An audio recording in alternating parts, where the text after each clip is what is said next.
আজ থেকে কয়েকশো বছর বাদে যদি কোনো বাঙালি বা কোনো ভারতীয় বা কোনো বিশ্ব নাগরিক এই বাংলার রাজনৈতিক আবহ নিয়ে পর্যালোচনা করে, তাহলে সে নেট দুনিয়ায় প্রবেশ করে কি দেখবে? সে দেখবে প্রবল প্রতাপে একজন বামপন্থী লড়ে যাচ্ছে। যদি সত্যি তিনি সেটাকে বিশ্বাস করেন, তাহলে তিনি জানতেই পারবেন না যে এখানে কয়েক দশক ধরে তৃণমূলের রাজ চলছিল। মনে হবে বাম এগিয়ে চলেছে। বাম ছিল এবং তাদের অস্তিত্ব প্রবল দাপটে যে সমস্ত মুখগুলো প্রকাশ করে, তার মধ্যে অন্যতম শতরূপ ঘোষ, তরুণ সিপিএম নেতা, আজকে আমাদের সঙ্গে। শতরূপ, মনে হয় না যে আজ থেকে 100 বছর 200 বছর বাদে ধরো কেউ নেটে বসে চেক করছে, আমাদের টকশোগুলো সব দেখছে, সেখানে তোমার যে মূর্তি, রুদ্র মূর্তি, সেটা দেখে ভাববে যে বামেরা বোধহয় বহাল তবিয়েতে ছিল। তা কেন ভাববে? তার পাশাপাশি তো তোমাদেরকেও সেখানে দেখবে। তারা এটাও তো সাক্ষী থাকবে যে সংবাদ মাধ্যম প্রত্যেক দিন তাদের নিউজ রুমে বসে বসে বামেদের এপিটাফ লিখতো। দেখবে যখন সবই তো দেখবে, খালি কি আর আমারটা দেখবে, তোমারটা দেখবে না? তোমারটা বলতে আমি বলছি কালেকটিভলি এখনকার মিডিয়াকেও তো দেখবে। অবশ্য মিডিয়াকেই তো দোষারোপ করা হয় যে বামেদের বিধানসভায় লোকসভায় কোনো অস্তিত্ব নেই, শুধুমাত্র যেহেতু দেখো তোমরা খুব ঝকঝকে কথা বলো, এবং দেখো এটাও তো অস্বীকার করার নয়, শতরূপের একটা আলাদা টিআরপি আছে, সেটা কতটা মহিলাদের কতটা পুরুষের আমি জানি না, এটা নিয়ে আমার কাছে কোনো অ্যানালিটিক্যাল তথ্য নেই, কিন্তু তোমাদের তো টিআরপি আছে একটা। সুতরাং তোমার মনে হয় যে তোমার ব্যক্তিগত, শতরূপ ঘোষের ব্যক্তিগত টিআরপির জোরে আজকে সিপিএম এর এমন অবস্থা যে সিপিএম প্রবল প্রতাপে সামাজিক মাধ্যমে এবং অবশ্যই টেলিভিশনের পর্দাতে রাজ করছে? না, টেলিভিশনের পর্দায় রাজ করাটা তো আর কোনো শেষ বিচার নয়, বা সেটা কোনো শেষ লক্ষ্যও নয়। তবে হ্যাঁ, এটা ঘটনা যে যেহেতু আর বিশেষ করে এখন যখন লোকসভায় বা বিধানসভায় আমাদের কোনো প্রতিনিধি নেই এই মুহূর্তে বাংলায়, সুতরাং টেলিভিশন ডেফিনেটলি আমরা তার জন্য মিডিয়ার কাছেও আমরা এক অর্থে কৃতজ্ঞ তো বটেই, এবং সোশ্যাল মিডিয়ার ওপরও আমরা নির্ভরশীল যে আমাদের কথাগুলো মানুষের কাছে আরও বেশি করে নিয়ে যাওয়ার জন্য। এটা তো ঘটনা যে খুব অল্প সময়ের মধ্যে বহু মানুষকে রিচ করা যায়। এবং এখন যখন দেখো, এটা তুমি আমি সবাই কম বেশি এটা ফেস করেছি, যে যেহেতু এখন পাড়ায় মিটিং মিছিল থেকে শুরু করে বিভিন্ন জায়গাতে চেষ্টা করা হয়েছে যে বিরোধী দলের কণ্ঠস্বর খালি বলবো না, বিরোধী কণ্ঠস্বর, বিরোধী দলের বাইরেও যে বিরোধী কণ্ঠস্বর, সেগুলোকেও বন্ধ করে দেওয়ার। ধরো এই R+, তোমরাই তো সাক্ষী যে কোভিডের সময় কিছু খবর দেখিয়েছিলে যে সরকারের পছন্দ হয়নি, হঠাৎ করে R+-এর টেলিকাস্ট বন্ধ হয়ে গেল। তোমরা you should know this more than many other people. তো বিরোধী কণ্ঠস্বরকে যেখানে বন্ধ করে দেওয়ার চেষ্টা হয়েছে, সেখানে যতটুকু মঞ্চ, যে মঞ্চ আমরা পেয়েছি, সেটাকেই যে আমরা ব্যবহার করার চেষ্টা করেছি বা করে চলেছি আমাদের কথাটাকে মানুষের কাছে নিয়ে যাওয়ার জন্য। তার জন্য তো আমরা মিডিয়ার ওপর ভরসাও করি, নির্ভরও করি, কৃতজ্ঞ সবই। যদি অভিযোগ বলো, দোষারোপ বলো, আমরা দোষারোপ করি না, কিন্তু আমাদের কিছু এক্সপেকটেশন রয়েছে। সেটা সিপিআইএম বলে না, তৃতীয় বিশ্বের একটা দেশের নাগরিক হিসেবেই বলতে পারো, আমাদের খুব সম্মানের জায়গা থেকেই কতগুলো এক্সপেকটেশন রয়েছে সংবাদ মাধ্যমের কাছে। সেইগুলো কখনো ধাক্কা খেলে একটু খারাপ লাগে। ধরো আমি তোমায় বলছি, ধরো এই যে ধুলিয়ানে কদিন আগে দাঙ্গা হলো মুর্শিদাবাদে, হরগোবিন্দ দাস, চন্দন দাসকে খুন করা হলো, ইজাজ আহমেদকে পুলিশ গুলি করে মারলো, দাঙ্গাটা তো হয়েছে, মানুষ খুন তো হয়েছে, এটা তো মিথ্যে নয়। তাই নিয়ে টানা মিডিয়াতে ধুলিয়ানের খবর থাকলো, মুর্শিদাবাদের ধুলিয়ান গঙ্গার খবর থাকলো, থাকাই উচিত। কিন্তু যেটা আমরা অনেকে জানি না ঋতুদা, বা তুমি জানবে নিশ্চয়ই, কিন্তু হয়তো অনেক মানুষের কাছে এটা পৌঁছয় না, তা হচ্ছে ধুলিয়ান, এই মুর্শিদাবাদের ধুলিয়ান হচ্ছে এমন একটা জায়গা, গোটা ভারতে বোধহয় নদী ভাঙন এত ভয়াবহ কোথাও নয় যা কিনা ধুলিয়ানে। এই শমশেরগঞ্জ ধুলিয়ানের খবর কিন্তু অনেক আগে প্রাইম টাইমে ভেসে যাওয়া উচিত ছিল নদী ভাঙনের জন্য। গতকাল সন্ধ্যেবেলা পর্যন্ত যেখানে মানুষের ভরা ঘর সংসার গেরস্থালি সব, আজকে সেটাকে দেখলে মনে হবে যেন আকুল পাথার, যেন কোনোদিন যেখানে সভ্যতা ছিল দেখলে কেউ বিশ্বাস করবে না। মাইলের পর মাইল নদী, তার গর্ভে একটা গত সন্ধ্যের একটা গোটা গ্রাম, গোটা সভ্যতা। কিন্তু কোনো দিন দেখো তাই নিয়ে কোনো খবর তো মেইনস্ট্রিম মিডিয়াতে আসে না, দুর্ভাগ্যজনক। হ্যাঁ, কটাই বা আসে বলো? কিন্তু যখন সেখানে ধর্মের নামে মানুষ খুন হলো, তখন সেটা মুহূর্তের মধ্যে প্রাইম টাইমে আমার এটা জায়গা নিয়ে নেওয়াটা নিয়ে আমার কোনো বক্তব্য নেই। আজকের দিনে এটা হয়তো বাস্তবতা। একটা সময় তোমরা জানো মেইনস্ট্রিম মিডিয়া দাঙ্গার খবর করতো না, তাদের দাঙ্গা আরও ছড়াবে বলে। আজকের দিনে সোশ্যাল মিডিয়ার যুগে হয়তো এটা মেইনস্ট্রিম মিডিয়ার কাছেও আর কোনো অল্টারনেট নেই, কেন যে কোনো লোক গিয়ে মোবাইলে 10 রকম ছবি তুলে তার মতো করে ইন্টারপ্রিট করে পোস্ট করে দেবে, 1000টা পোর্টাল, তার উপর কোনো নিয়ন্ত্রণ নেই। এমতাবস্থায় মেইনস্ট্রিম মিডিয়া কি করবে, সে বাধ্য কভার করতে, কভার করেছে না তাতে কোনো বক্তব্য নেই, কিন্তু তার বাইরেও কি কিছু কভার হওয়ার মতো ঘটছে না আমাদের দেশে, কি আমাদের সমাজে, কি আমাদের চারপাশে? যখন সেইটা আমরা দেখি যে প্রাইম টাইমে মানে স্থান পায় না, তখন একটু অনুযোগ বলতে পারো, এটা ঠিকই বলেছো। মানে তবে মালদা মুর্শিদাবাদ নিয়ে কিন্তু আমরা অনেক সময়, আমরা যখন ছোটবেলা থেকে, আমি ছোটবেলা মানে বলছি আমাদের সাংবাদিকতা শুরু থেকে, আমরা মালদা মুর্শিদাবাদের কিন্তু ভাঙন একটা বিরাট, মানে আমি তো নিজেও দেখেছি যেভাবে ধস নামে, এবং মানে আমি দুটো ধস জীবনে দেখেছি, সবচেয়ে বড় সেটা হচ্ছে যে মালদা মুর্শিদাবাদের আমি ভাঙন দেখেছি, ধস আর বামফ্রন্টের ধস, আর বামফ্রন্টের ধস জানতাম আমি। এই জন্যই না, জানো তো, মানে সবাই বলে যে তুই অনেকটা অনিল বিশ্বাসের মতো, তার কারণ হচ্ছে অনিল বাবুকে আমরা প্রশ্ন করার আগে উত্তরটা বলে দিই। কিন্তু গঙ্গার, জানো তো, সেই হেমন্ত মুখোপাধ্যায়ের গানেও আছে এটা, ভাঙনের একটা বাস্তবতা, যে গঙ্গা কিন্তু যখন একদিক ভাঙে তখন কিন্তু একদিক গড়ে, তেমন তুমি বামপন্থীতে যেমন ধস দেখেছো, ধস হচ্ছে মানে কিন্তু জানবে কোথাও না কোথাও পুনর্নির্মাণও হচ্ছে। এটা গঙ্গার ক্ষেত্রেও সত্যি, এটা বাম শক্তির ক্ষেত্রে, এটা বামপন্থীদের ক্ষেত্রেও সত্যি। বাহ, অবশ্যই এটা ভবিষ্যতে দেখবো। কিন্তু আমার যেটা কথা, খুব গুরুত্বপূর্ণ কথা, এই যে ইউটিউবে বা একটা মোবাইলে ছবি নিয়ে বা ইউটিউবাররা যে কাজ করছে, একদম সঙ্গত কারণে মেইন স্ট্রিম মিডিয়া যাকে ধরা হয়, তাতে কি প্রতিফলন হয়নি? প্রতিফলন হয়েছে, অনেক বেশি সাহসী হয়েছে। কিন্তু আমার মাঝে মাঝে অবাক লাগে যে রাজনৈতিক দলগুলোর দীক্ষা অনুযায়ী বিপ্লবী হওয়ার কথা ছিল, তার থেকে ইউটিউবাররা তো অনেক বেশি বিপ্লবী। মানে আমি বলতে চাইছি, গত 2 বছরে যত সংখ্যায় ইউটিউবাররা, সেটা কলকাতা পুলিশ হতে পারে, রাজ্য পুলিশ হতে পারে, তাদের কাছ থেকে যে ধরনের বারবার ডাক পেয়েছে, সেরকম সিপিএম এর কিন্তু কোনো নেতা ডাক পায়নি। না, সেটা ঠিক নয়, সিপিএম এর নেতারা তার থেকে অনেক বেশি ডাক পেয়েছে, অনেক বেশি জেল খেটেছে, কিন্তু কথাটা হচ্ছে সিপিআইএম এর কোনো নেতাকেই বা ডাক পেতে হবে কেন, কোনো ইউটিউবারকেই বা ডাক পেতে হবে কেন, কোনো বিজেপি নেতাকেই বা ডাক পেতে হবে কেন, কংগ্রেস নেতাকেই বা ডাক পেতে হবে কেন, যদি না সে ডাক পাওয়ার মতো কোনো কাজ করে থাকে। বেশিরভাগ ক্ষেত্রেই দেখা যাবে যে এই ইউটিউবার হোক কি কোনো মানে মেইনস্ট্রিম মিডিয়ার কোনো খুব পরিচিত সাংবাদিক হয়ে থাকুন, কি কোনো বিরোধী দলের নেতা হোক, যারা ডাক পেয়েছেন সেই মামলাগুলো কিন্তু পরবর্তীকালে আদালত ডাস্টবিনে ছুঁড়ে ফেলে দিয়েছে। অতএব এই ডাক পাওয়াটা তো হ্যারাসমেন্ট ছিল, তাই না? এটা তো হচ্ছে মানে কাউকে ভয় দেখিয়ে চুপ করিয়ে দেওয়ার জন্য ডাক ছিল।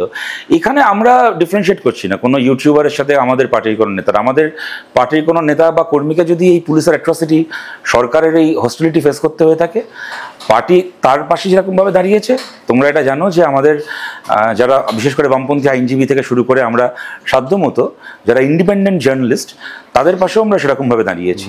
এবং এটা খালি আমাদের বাংলায় হয়েছে বলে তাই নয়, তোমরা জানো যে নিউজ ক্লিকের প্রবীর পুরকায়স্থকে জেল খাটানো হয়েছে, কেন্দ্রের সরকার, মোদী সরকার করেছে। সেটা বড় কথা নয়, বড় কথা হচ্ছে তাকে জেল খাটানোর পরে যখন তাকে সুপ্রিম কোর্ট বেলটা দিচ্ছে, তখন কিন্তু সুপ্রিম কোর্ট বললেন যে ওনার অ্যারেস্টটা ইলিগাল ছিল, অন্যায়ভাবে অ্যারেস্ট করা হয়েছিল। তাহলে জীবনের যে দিনগুলো চলে গেল, জেলটা খাটিয়ে তো নিল কদিন, তাই না? একজন বয়স্ক অসুস্থ মানুষকে জেলটা তো খাটিয়ে নিল, এবং কাকে জেল খাটালো? যিনি কিনা এমার্জেন্সির বিরোধিতা করে ইন্দিরা গান্ধীর আমলেও জেল কেটেছেন, তাকে মোদি এই যে যুগে যুগে মানে স্বৈরাচারী রাষ্ট্র যে যাকে হজম করতে পারে না, তাকে কোনো রকম স্বৈরাচারী হজম করতে পারে না, সেটা এমার্জেন্সি স্বৈরাচারী হয়ে থাক কি সেটা আজকের মোদি জমানা স্বৈরাচার হয়ে থাক, এটাই তার প্রমাণ। তো সুতরাং এটা আমরা এখানে বাংলার একজন ইউটিউবারের সাথে প্রবীর পুরকায়স্থ থেকেও ডিফারেন্সিয়েট করি না, কোনো বামপন্থী নেতার সাথে কোনো কন্টেন্ট ক্রিয়েটারকেও ডিফারেন্সিয়েট করি না। স্টেট হস্টিলিটি অকারণে কেন মানুষকে ফেস করতে হবে? আর যদি তাকে ফেস করতে হয়, আমরা তার পাশে থাকার চেষ্টা করব। শত্রুপা, আমি বলি যে লালগড় মানে জঙ্গল মহলে যে সময়টা আমরা জানি খুব অশান্ত ছিল বাম আমল, স্বয়ং বুদ্ধদেব ভট্টাচার্য তখন রাইটার্সে ছিলেন, সেই সময়টা তো একের পর এক সিপিএম নেতা মাওবাদীদের হাতে নৃশংসভাবে খুন হয়েছে। এবং আমি আমার নিজের জীবনে দেখেছি একজন সিপিএম নেতা, আমি বলবো যে শাসন ক্ষমতায় থাকা সত্ত্বেও তিনি অত্যন্ত দিন দরিদ্রভাবে জীবনযাপন করতেন। মানে আমি সবসময় দেখতাম যে তিনি অনুশীলন ও জীবন পড়ছেন, কালীন তো অনুশীলন ও জীবন পড়ছেন, খুব সাধারণ থাকতেন। তারপর তিনি মারা গেলেন, নৃশংসভাবে খুন হলো। আমি তখন এক মাওবাদী নেতাকে জিজ্ঞেস করেছিলাম, অবশ্যই বুমে নয়, তাকে জিজ্ঞেস করেছিলাম যে এই ধরনের নেতাকে মারলেন কেন? ইনি তো খুব অনেস্ট সৎ ছিলেন। তো তিনি একটু বলেছিলেন যে এই ধরনের 2-1 ব্যতিক্রমী সিপিএম নেতা এরা থাকলে এমন দৃষ্টান্ত তৈরি হয়, তাতে মানুষ সিপিএম এর দিকে ঝুঁকে যেতে পারে। এবং তারপরে আমি দেখেছি অনেক পার্টি কর্মী তারা খুন হয়েছেন, এটা আমি তখন ছিলাম সাংবাদিক হিসেবে দেখেছি। সেই পার্টির যারা খুন করেছে সিপিএম এর একের পর এক কর্মীদের, সেই পার্টির কোন এক নেতা জঙ্গলে বা ওই গভীর অরণ্যে মারা গেল, তাতে সিপিএম পার্টি দুঃখ প্রকাশ করছে। সেটা তোমরা অবাক হচ্ছ কেন? না, অবাক হচ্ছে মানে এই কারণে, এইরকম সিপিএম পার্টি মানে এরকম কেন, মানে যে মারে তারও পায়ে ধরে না, এটা তোমরা অবাক হচ্ছ কেন? মাওবাদী নেতা মারা গেছে, তোমরা অবাকটা হচ্ছ কেন? প্রশ্নটা এখানে মাওবাদী নেতা মারা গেছে বলে আমাদের দুঃখ পাওয়ার না, আমরা মানে এনকাউন্টার করে মেরে ফেলার এই কারণে বেশ করেছো, এনকাউন্টার কেন করবে না? আমি এটাই তোমায় বলছি, আমাদের এতগুলো জওয়ানকে মেরেছে, ঠিক, তাহলে কি সিপিএম, সিপিআই, সিপিআইএমএল এগুলো জাতীয়তাবাদী পার্টি নয়? আমি প্রশ্নটা বুঝতে পেরেছি। আমি উত্তর দেওয়ার আমার মতো করে চেষ্টা করছি। সেটা হচ্ছে যে মুশকিলটা হচ্ছে আর+এর একটা খবর পছন্দ হয়নি বলে আর+এর টেলিকাস্ট বন্ধ করেছিল। যদি মানে বিচারের আগে শাস্তি দিয়ে দেওয়াটা যদি এখন মানে কি বলবো, মানে ভ্যালিডেটেড হয়ে যায়, কনস্টিটিউশনালাইজড হয়ে যায়, তাহলে কালকে তোমার টেলিকাস্ট বন্ধ না করে, তোমাকে অ্যারেস্ট না করে, তোমাকে এনকাউন্টার করে দিতে পারে। রাষ্ট্রকে কি আমরা এই ব্ল্যাঙ্ক চেকটা দিয়ে দেবো? তাহলে কিন্তু এই কিলিংটা, এক্সট্রা জুডিশিয়াল কিলিংটা কিন্তু মাওবাদী নেতাকে দিয়ে থেমে থাকবে না। কিন্তু যে মাওবাদী নেতা সিপিএম কে মারলো, না সিপিএম তার মৃত্যুতে দুঃখ প্রকাশ করছে। আমি বুঝতে পেরেছি তোমার প্রশ্নের এই দিকটা, আমি বুঝতে পেরেছি, আমি তার উত্তরটা দিচ্ছি। আচ্ছা, বামফ্রন্ট সরকার ক্ষমতা এসে তো প্রথম কাজ করেছিল সিপিএম কে খুন করে যে নকশাল নেতারা জেলে আছে তাদেরকে মুক্তি দিয়েছিল, রাজনৈতিক বন্দী মুক্তি। You may hate us for this, you may like us for this, কিন্তু এটাই তো সিপিএম বরাবর করেছে। তাহলে কি আমরা তো সাধারণ জ্ঞানটা কম? না, শত্রু মিত্র বুঝতে পারে না। সিপিআইএম এর সংবিধানের প্রতি কমিটমেন্ট সাবজেক্টিভ নয়, অবজেক্টিভ। এবার সেটাকে তোমার ভালো লাগতে পারে, খারাপ লাগতে পারে, কিন্তু এটা ঘটনা। যখন জ্যোতি বসু প্রমোদ দাশগুপ্ত বলেছিলেন যে আমরা রাজনৈতিক বন্দী মুক্তি করব ৭৭-এ এসে, তিনি বলেননি যে আমরা সিপিআইএম এর রাজনৈতিক বন্দীদের মুক্তি দেব। তারা বলেছিলেন যে আমরা রাজনৈতিক বন্দীদের মুক্তি দেব, এবং যে নকশাল নেতা জেল খাটছেন সিপিআইএমকে খুন করে, তার বিরুদ্ধে মামলা প্রত্যাহার করে তাকে তার পরিবারের কাছে ফেরার ব্যবস্থা করেছিল বামফ্রন্ট।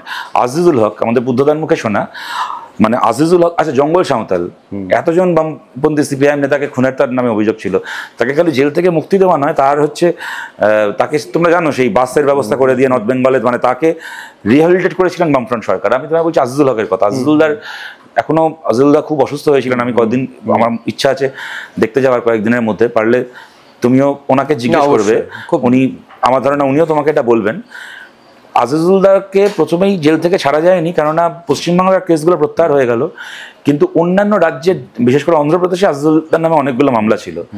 জ্যোতিবাবু আলাদা করে সেই সময় বুদ্ধদাকে অন্ধ্রপ্রদেশে পাঠান, অন্ধ্রপ্রদেশের মুখ্যমন্ত্রীর কাছে, পশ্চিমবঙ্গের মুখ্যমন্ত্রী জ্যোতি বসুর পক্ষ থেকে দূত হয়ে, এবং সেখানে গিয়ে অন্ধ্রপ্রদেশের মুখ্যমন্ত্রীর সাথে কথাবার্তা বলে ওইখানে মামলাগুলোকে হচ্ছে সেটেল করে আজিজুল হককে এখানে জেল থেকে মুক্তি দেওয়া হয়। এটা তো বামপন্থীরা সিপিএম চিরকালই করেছে। দেখো আমাদের এরকম কেন মুসলিমদের ভয় পাবে সিপিএম, মানে সেটা অনেক মহাপুরুষও ভয় পেয়েছে। সিপিএম যারা মেরেছে তাদের মৃত্যুতে দুঃখ প্রকাশ করবে, মানে সিপিএম কি তাহলে মানুষ নয়? সিপিআইএম তো মানে বাংলাদেশে যখন রাজাকারদের ফাঁসির জন্য শাহবাগে লড়াই হচ্ছিল, ভারতের একমাত্র পলিটিক্যাল পার্টি সিপিআইএম, যারা পশ্চিমবাংলায় দাঁড়িয়ে বলেছিল যে হ্যাঁ রাজাকারদের ফাঁসি চাই বাংলাদেশে। সিপিআইএম হিন্দুকে কি, মুসলিমকে কি, খ্রিস্টান কাউকে ভয় পায় না, ভয় পায়। সিপিএম সব ধর্মের মানুষকে ভালোবাসে, সিপিআইএম ধার্মিক মানুষকেও ভালোবাসে। সিপিআইএম ধর্মনিরপেক্ষতা বলতে নাস্তিকতা বোঝে না। সিপিআইএম আমরা মনে করি যে মানুষ ধার্মিক হবেন, যিনি ধর্মপ্রাণ মানুষ, যে ধর্মেরই হোক না কেন, তিনি তার ধর্মকে বিশ্বাস করবেন, পুজো করবেন, নামাজ পড়বেন, তিনি বাইবেল পাঠ করবেন, সব কিছু করবেন। কেউ অন্যের ধর্মকে অসম্মান করবেন না। যদি কেউ মনে করে যে আমি অন্যের ধর্মকে ছোট করে নিজের ধর্মকে সার্ভ করব, সে হিন্দু হোক আর মুসলমান হোক, তাকে সিপিআইএম একসঙ্গে জেলে রাখার ব্যবস্থা করবে। আমি যেরকম বললাম যে জ্যোতি বসু কখনো বলেননি যে সিপিআইএমের রাজনৈতিক বন্দীদের মুক্তি দেব, উনি বলেছিলেন রাজনৈতিক বন্দীদের মুক্তি দেব। তেমনই ৯২ সালে, তুমি মনে থাকবে ঋতুদা, আমার থেকে তখন তোমার বয়স বেশি, তোমার মেমোরি অনেক বেশি থাকবে, জ্যোতি বসু বলেননি যে অমুক ধর্মের দাঙ্গাবাজদের মাথায় গুলি করব। জ্যোতি বসু বলেছিলেন দাঙ্গাবাজদের মাথায় গুলি করব। বুদ্ধদেব ভট্টাচার্য বলেননি যে হিন্দু দাঙ্গাবাজদের মাথা ভাঙবো, কি মুসলিম দাঙ্গাবাজদের মাথা ভাঙবো, কি খ্রিস্টান দাঙ্গাবাজদের মাথা ভাঙবো। বুদ্ধদেব ভট্টাচার্য বলেছিলেন বাংলায় দাঙ্গা করতে গেলে মাথা ভেঙে দেবো। অবশ্যই তুমি গেরুয়া পরেই আসো, কি তুমি লম্বা দাড়ি রেখে আসো, মাথায় ফেস্টুপি পরে আসো, কি গলায় কণ্ঠির মালা পরে আসো। সুতরাং সিপিআইএম কাউকে ভয় পায় না, সিপিআইএম সমস্ত মানুষকে সম্মান করে, সব মানুষকে ভালোবাসে। সিপিআইএম বুদ্ধদেব বাবু, একদম আমি বলি বুদ্ধদেব বাবু একটা বলেছিলেন, কিন্তু তুমি যেটা বললে আমার আগের কথাটাকে শেষ করে দিই, অস্ত্র তারপর পিছিয়ে আসছে না, আগে আমি কথাটা শেষ। বুদ্ধদেব ভট্টাচার্য মাদ্রাসা নিয়ে বলেনি, বলেছিলেন যে কিছু খারেজি মাদ্রাসা হচ্ছে সন্ত্রাসবাদের আতুরঘর হয়ে যাচ্ছে, তারপর পিছিয়ে আসছে। খারিজি সব শব্দকে বাদ দিয়ে বুদ্ধদেব ভট্টাচার্য মাদ্রাসাকে নিয়ে বলেছিলেন, এটা বলো না, তাহলে তোমার মনে হবে বুদ্ধদেব ভট্টাচার্য পিছিয়ে গেছেন। কিন্তু যদি পুরো কথাটাকে কোট করা হয় তাহলে দেখবেন যে বুদ্ধদেব ভট্টাচার্য পেশায়নি, কেউ কোথায় পেশায়নি।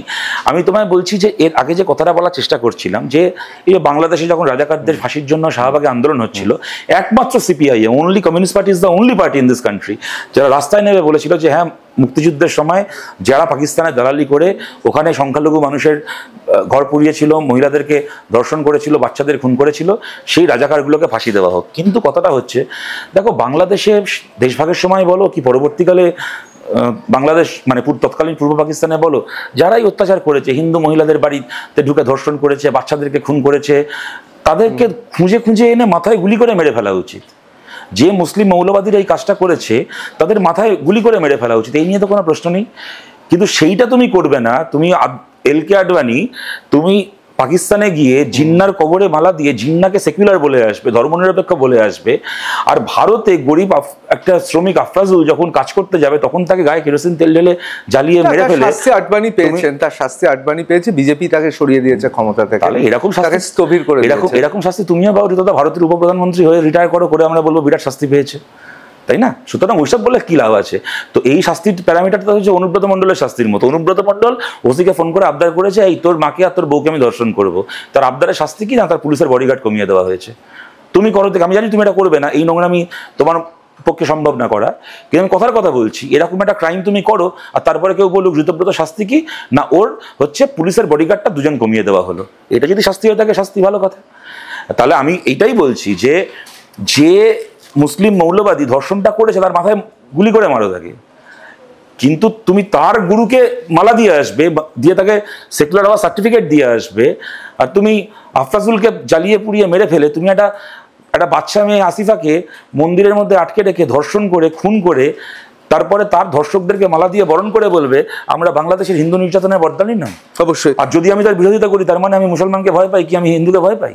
সুতরাং এইটা আমাদের প্যারামিটার নয়। অবশ্যই শতরূপকে এই প্রশ্নগুলো করা যায়, আমি জানি না রাজ্যের বাম কতগুলো, আমি সব বামেদের নিয়ে বলছি, কতজনকে করা যায়, কারণ শতরূপ খুব সপ্রতিভাবে উত্তর দেয়, অন্যরা হয়তো অর্ধেক কথা বুঝতেই পারবেন না। আমি কাউকে অপমান করছি না, কিন্তু শতরূপ ব্যতিক্রম, তাই আমি শতরূপ মানে এইটা বলে তুমি আমাকে সপ্রতিভ হতে বাধ্য করছো তো? না না, আমি তোমার কথা থেকে দুটো প্রশ্ন করছি, কারণ দেখো এইরকম তাত্ত্বিক আলোচনা তো হয় না সাধারণত, তোমাকে পাওয়া গেছে, অনেক সাংবাদিকই আছেন এই প্রশ্নগুলো করতে পারে, কিন্তু অনেক মানুষ নেই এগুলোর উত্তর দিতে পারে, সুতরাং তোমাকে আমরা পেয়েছি। আমার দুটো প্রশ্ন তোমার কথার থেকেই বলছি। প্রথমত হচ্ছে যে সিপিএম পার্টিটা স্ট্যালিনের দিকে না ঝুঁকে ট্রটস্কির দিকে কবে থেকে ঝুঁকলো?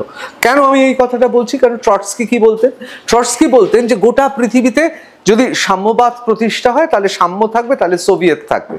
স্ট্যালিন বলতেন না, স্ট্যালিন বলতেন না, আগে আমি আমার জায়গাটা ঠিক করবো তারপর বুঝে নেব। তাতে কি হয়েছে সবাই জানে, ইতিহাস সাক্ষী। কোথাও কি মনে হচ্ছে মানে প্যালেস্তাইনে যারা ধর্ষণ করলো, প্যালেস্তাইনে যারা খুন করলো, ইসরায়েলে গিয়ে, আমি হামাসের কথা বলছি, সেইখানে তারা হয়ে গেল গণশক্তির পাতায় বিপ্লবী?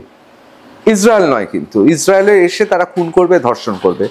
আমার খুব ভালো লাগলো সেই ধারা অনুযায়ী রাজাকার, তার আগে চলে যাচ্ছি তোমার নাম আমার নাম ভিয়েতনাম, ভিয়েতনাম, মানে সিপিএম কি একটু ট্রটস্কি পন্থী? মানে আমাদের এখানে তৃণমূল বিজেপি কি করলো তার থেকেও বেশি।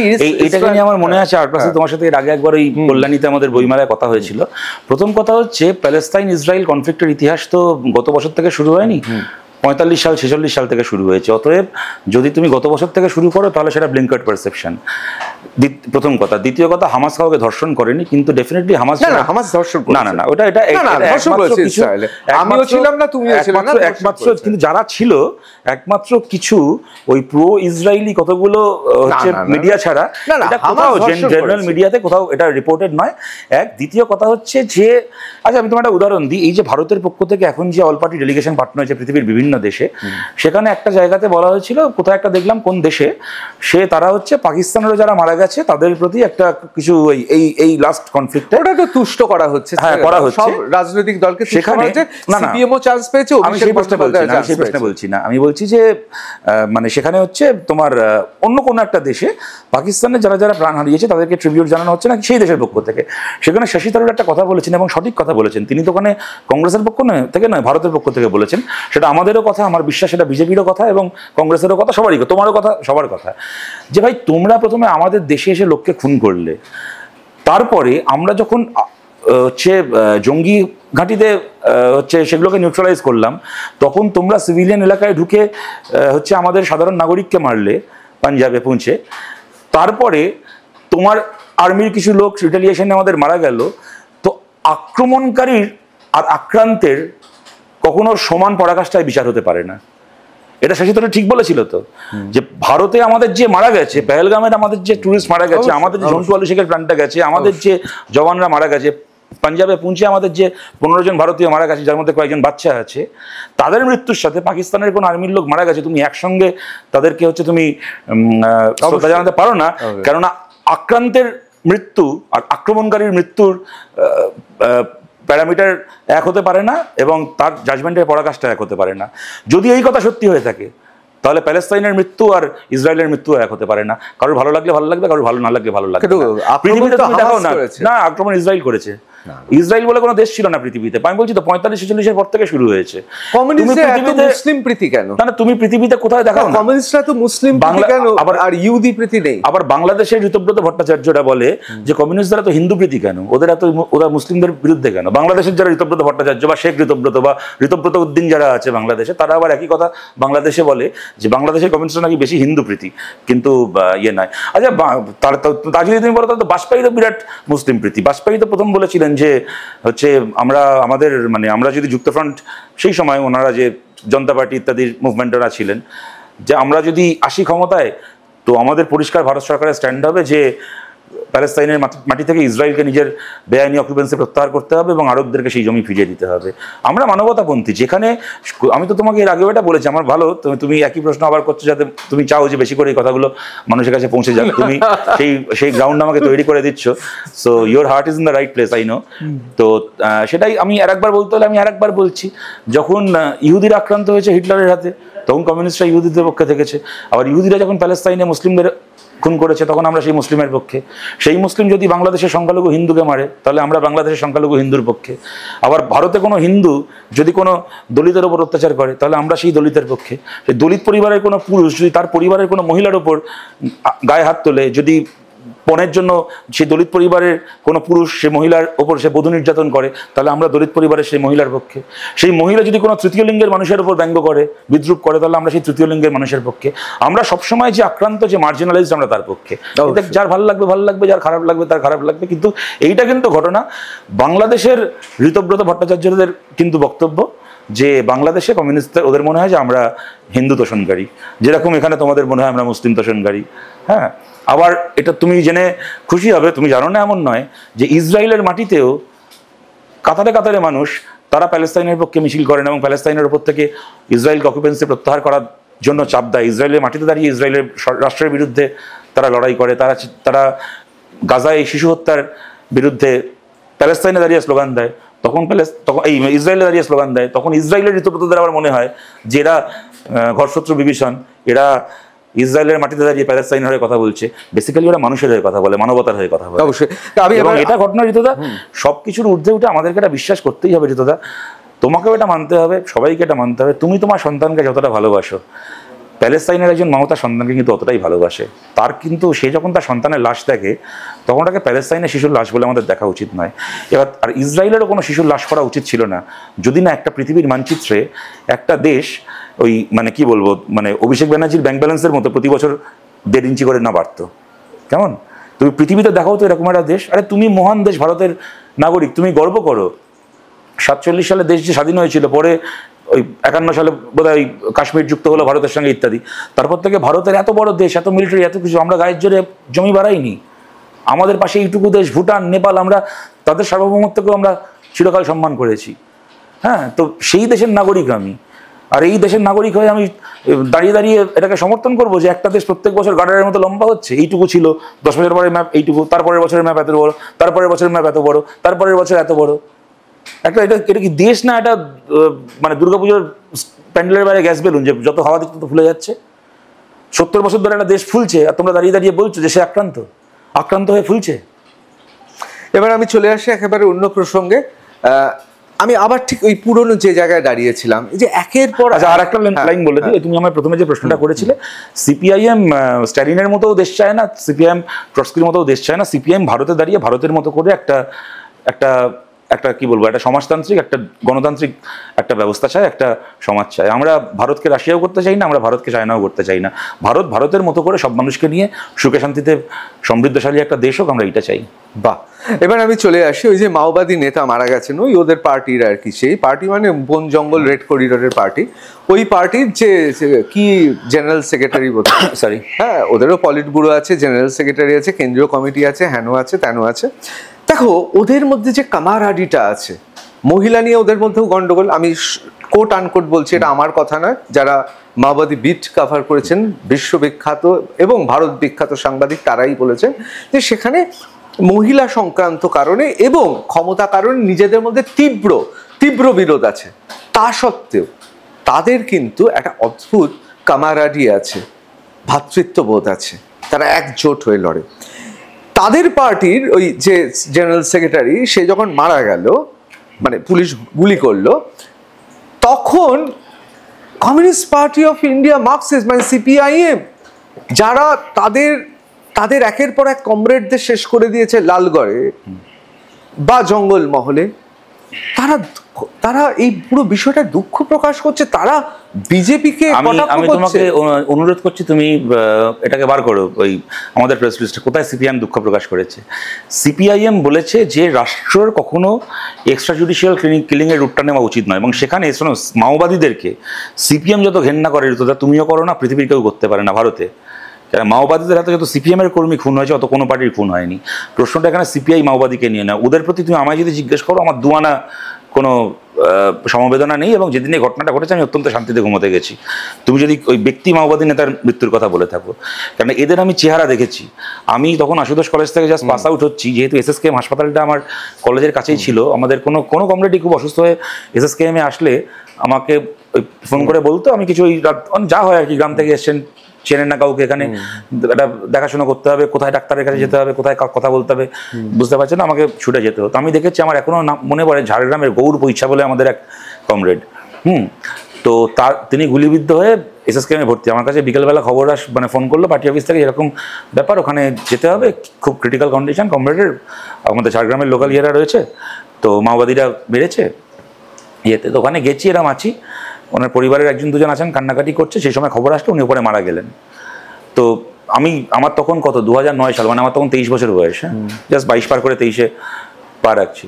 তো ওই সময় এরকম একটা মানে খুন হওয়া, একটা গুলিবিদ্ধ খুন হওয়া, মৃত্যু, এই সেই অর্থে প্রথম তখন দেখছি। তারপরে দেখতে হলো আরো, সুদীপ্তকে দেখতে হলো আরো দেখতে। এনিওয়ে, আমার যে কারণে আমি ঘটনাটা তোমার এত বছর পরে বলছি, ওখানে তখন আমাদের পার্থদা বলে আমাদের পার্টির লিডার ঝাড়গ্রামের, তো সেই ওখানে ছিল, আমার তখনই আলাপ তার সাথে। তার কাছে একটা ফোন আসলো, সে ফোনটা ধরে বলছে, ও আচ্ছা তাই, আচ্ছা হতে পারে, ঠিক আছে তোমরা সাবধানে থাকো, এরকম বলছে ফোনটা। বলে ফোনটা রাখার পরে একটা কথা আমি বললো, সে আমি প্রথম জানলাম এটা, বলে তার আগের দিন যখন গৌর পৈচ্ছাকে মাওবাদীরা গুলি করেছিল, সে মারা যায়নি, ভেবেছিল যে মারা যাবে, তক্ষুনি মারা যাবে, গুলি করেছিল, মারা যায়নি। তখন নাকি ঝাড়গ্রাম শহরে শোক মিছিল বার করেছিল, যে মরেনি বলে। একটা চিন্তা করো, মানে কতটা মধ্যযুগীয়, কতটা জানোয়ার এরা, সে মানে মারা যায়নি বলে শোক মিছিল বার করেছে আগের দিন নাকি। বলছে আজকে এই মারা গেছে এসএসকেএম এ, খবর চলে গেছে ঝাড়গ্রামে, এখন মাওবাদীরা ঠিক করেছে ওরা হচ্ছে বিজয় মিছিল বার করবে, একটা মানুষকে খুন করেছে, তার ফাইনালি তার মৃত্যুটা ঘটেছে বলে বিজয় মিছিল। এরা এতটাই কোল্ড ব্লাডেড, তার মৃত্যুতে আমার তার প্রতি কোনো সহানুভূতি নেই। আমরা চাই না যে রাষ্ট্র এক্সট্রা জুডিশিয়াল কিলিংটাকে নর্মালাইজ করে ফেলুক, কেননা তাহলে না এইটা খালি মাওবাদী নেতাকে দিয়ে থামবে না, তাহলে না এটা কোনো মানে কালকে কোনো সিভিল সোসাইটি অ্যাক্টিভিস্টকে পছন্দ হলো না, তাকে গুলি করে দিল, কোনো সাংবাদিকের সাংবাদিকতা পছন্দ হলো না, তার একটা এক্সট্রা জুডিশিয়াল কিলিং তোমরা জানো ইতিমধ্যে হয়েওছে, ভারতে শুরুও হয়েছে, উত্তরপ্রদেশে এরকম কিছু ঘটনা, সেটা এখন কোর্টও তার স্টক টেকিং করছে। আমি বলছি যে এর সিনেমায় দেখতে ভালো লাগে যে কোনো ট্রায়াল হবে না, কিচ্ছু হবে না, ফ্যাসলা অন দ্য স্পট, কিন্তু এই এক্সট্রা জুডিশিয়াল কিলিংটা কেউই, আজকে ধরো সিপিআইএম ক্ষমতায়, হ্যাঁ মনে করো দেশে, সে তার আগে 10-15 বছর তৃণমূলের এই অত্যাচার ফেস করেছে। এবার সিপিআইএম যদি ক্ষমতায় এসে মনে করে যে আমার যাকে তৃণমূলের লোকটাকে পছন্দ নয়, পুলিশকে বলে দিলাম চলো এনকাউন্টার করে দেয়। আমি বলছি তাহলে তো আমরা সভ্য সমাজে কিন্তু বাস করতে পারবো না। এবার এটা ডিমার্কেট, হ্যাঁ তো তোমার এই পয়েন্টটাও ঠিক, আমি এগ্রি করছি, কারণ এটাও ঘটনা। আমি যদি মাওবাদীদের দিক থেকে বলি, তো ভাই তোমরাই তো আবার সমস্ত আইন আদালত সবকিছুকে লাটে তুলে দিয়ে তোমরাই তো ঠিক করেছিলে যে আমরা একেবারে মানে গোলাগুলি করে সব মানে ফয়সালা নিয়ে নেবো। তুমি গুলি করার সময় করবে, আর যখন গুলি খাওয়ার সময় বলবে যে আমার যাবতীয় সিভিল রাইটস চাই। সুতরাং মাওবাদীরা তো 2 নম্বরই, ওরা তো হিপোক্রিট, ওদের তো এটা এর মধ্যে তো 2 নম্বরই রয়েছে। তো বটে, তার কারণটা হচ্ছে আজ পর্যন্ত পাকিস্তানের সঙ্গে যত লড়াই হয়েছে তাতে আমাদের যত বীর জওয়ান বীরগতি প্রাপ্ত হয়েছে বলে হিন্দিতে বলে, তার থেকে অনেক বেশি কেন্দ্রীয় বাহিনী, সিআরপিএফ এবং আমাদের বিভিন্ন নিরাপত্তা এজেন্সি অনেক বেশি সংখ্যায় মেরেছে। এবং এটা তো ঘটনা যে আমাদের, আমি বলছি সিপিআই বলতে 3.5 বছরের মধ্যে 400 লোক খুন জাস্ট ওই একটা জায়গাতে, ঝাড়গ্রাম পশ্চিম মেদিনীপুর, এখন তার একটা অংশ ঝাড়গ্রাম হয়েছে, ওই মানে এখনকার ঝাড়গ্রাম পশ্চিম মেদিনীপুর, বাঁকুড়া পুরুলিয়া, মানে বাঁকুড়ার একটা দিক যেটা জঙ্গলের মধ্যে পড়ছে, পুরুলিয়া যে অংশটা জঙ্গলের মধ্যে পড়ছে, এইটুকু একটা রেডিয়াসের মধ্যে 400 লোক খুন। প্রত্যেকদিন সকালবেলা ঘুম থেকে উঠে সেই যেরকম ভাবে আগেকার দিনে সেই ছবিতে দেখতাম, সেই জানোয়ার, তুমি দেখেছো তো আমার থেকে বেশি তুমি জানবে, সব জানোয়ারদেরকে মেরে যেরকম ভাবে হাতটা পাটা বাঁশে করে বেঁধে নিয়ে যাওয়া হতো কাঁধে করে, সেই অ্যাস্টেরিক্স ওবেলিক্সের কমিক্সে পড়ে, সে বুনো শুকুরের রোস্ট হবে, গ্রামে পিকনিক হচ্ছে, সেরকম ভাবে মানুষকে বেঁধে নিয়ে যাওয়া হচ্ছে। একটা মানুষ মরে আছে, তার শরীরটা এখানে পড়ে আছে, শরীরটা ওখান থেকে তুললো, তার মাথাটা পড়ে আছে 1.5 কিলোমিটার দূরে, সেখান থেকে মাথাটা তুললো, তারপর দুটোকে একসাথে তার বাড়ির লোককে দিয়ে বলা হচ্ছে তোমরা পুড়িয়ে। আমি বলছি যে এরা মানুষের পর্যায়ে পড়ে না, কিন্তু মুশকিলটা কি ঋতদা, দেখো রাবণ যখন সীতা হরণ করতে আসে না, রাবণ তখন না 10টা মাথা নিয়ে আসে না, রাবণ তো ভিখিরির ছদ্মবেশেই আসে, তারপরে সীতাকে লক্ষণ রেখার বাইরে বার করে তারপরে রাবণ নিজের দশানন চেহারাটাকে দেখায়। এবং কথাটা হচ্ছে যে রাষ্ট্র, সে যেই থাক, বিজেপি থাক, কংগ্রেস থাক, সিপিএম থাক, যেই থাক, রাষ্ট্র যদি এখন ওই তোমার ওই মানে লক্ষণ রেখার বাইরে আমাদের গণতন্ত্রকে নিয়ে চলে আসতে পারে, যেখানে এই যে আদালত, ট্রায়াল, হ্যাঁ, তা এই যে লক্ষণ রেখাটা আছে between state atrocity and an individuals right, এই যে লক্ষণ রেখা, মাওবাদী দেখিয়ে যদি লক্ষণ রেখাটাকে ওরা তুলে দিতে পারে, তারপরে কে গ্যারান্টি দেবে যে এই টাকা ওই মাওবাদীদেরকে দিয়েই থেমে থাকবে, তারপরে সেটা সিভিল সোসাইটি থেকে শুরু করে, সাংবাদিক থেকে শুরু করে বিরোধী দল অব্দি চলে যাবে না। আমি বলছি, আমি যদি আজকে লাইসেন্সটা পেয়ে যাই, ধরো কোনো সিপিএম এর লোক, সে আজ ক্ষমতায় এসে 15 বছর তৃণমূলের কাছে এত অত্যাচারিত হয়েছি, নে চল শুটার সাইডে একটা পুলিশকে বলে দিলাম, যাও ওখানে যাও, ঝামেলা দেখবে, এনকাউন্টার করে দেবে। আমি বলছি কাউকেই এতটা পাওয়ারফুল করতে নেই গণতন্ত্রে, আমি বলছি সিপিএমকেও এতটা পাওয়ারফুল করতে নেই কখনো, তাই না? সুতরাং এই this absolute power will corrupt absolutely whoever is running the state. আমাদের এই খুব নৈতিক একটা জায়গা থেকে, খুব এই অবজেক্টিভ জায়গা থেকে একটা স্ট্যান্ড।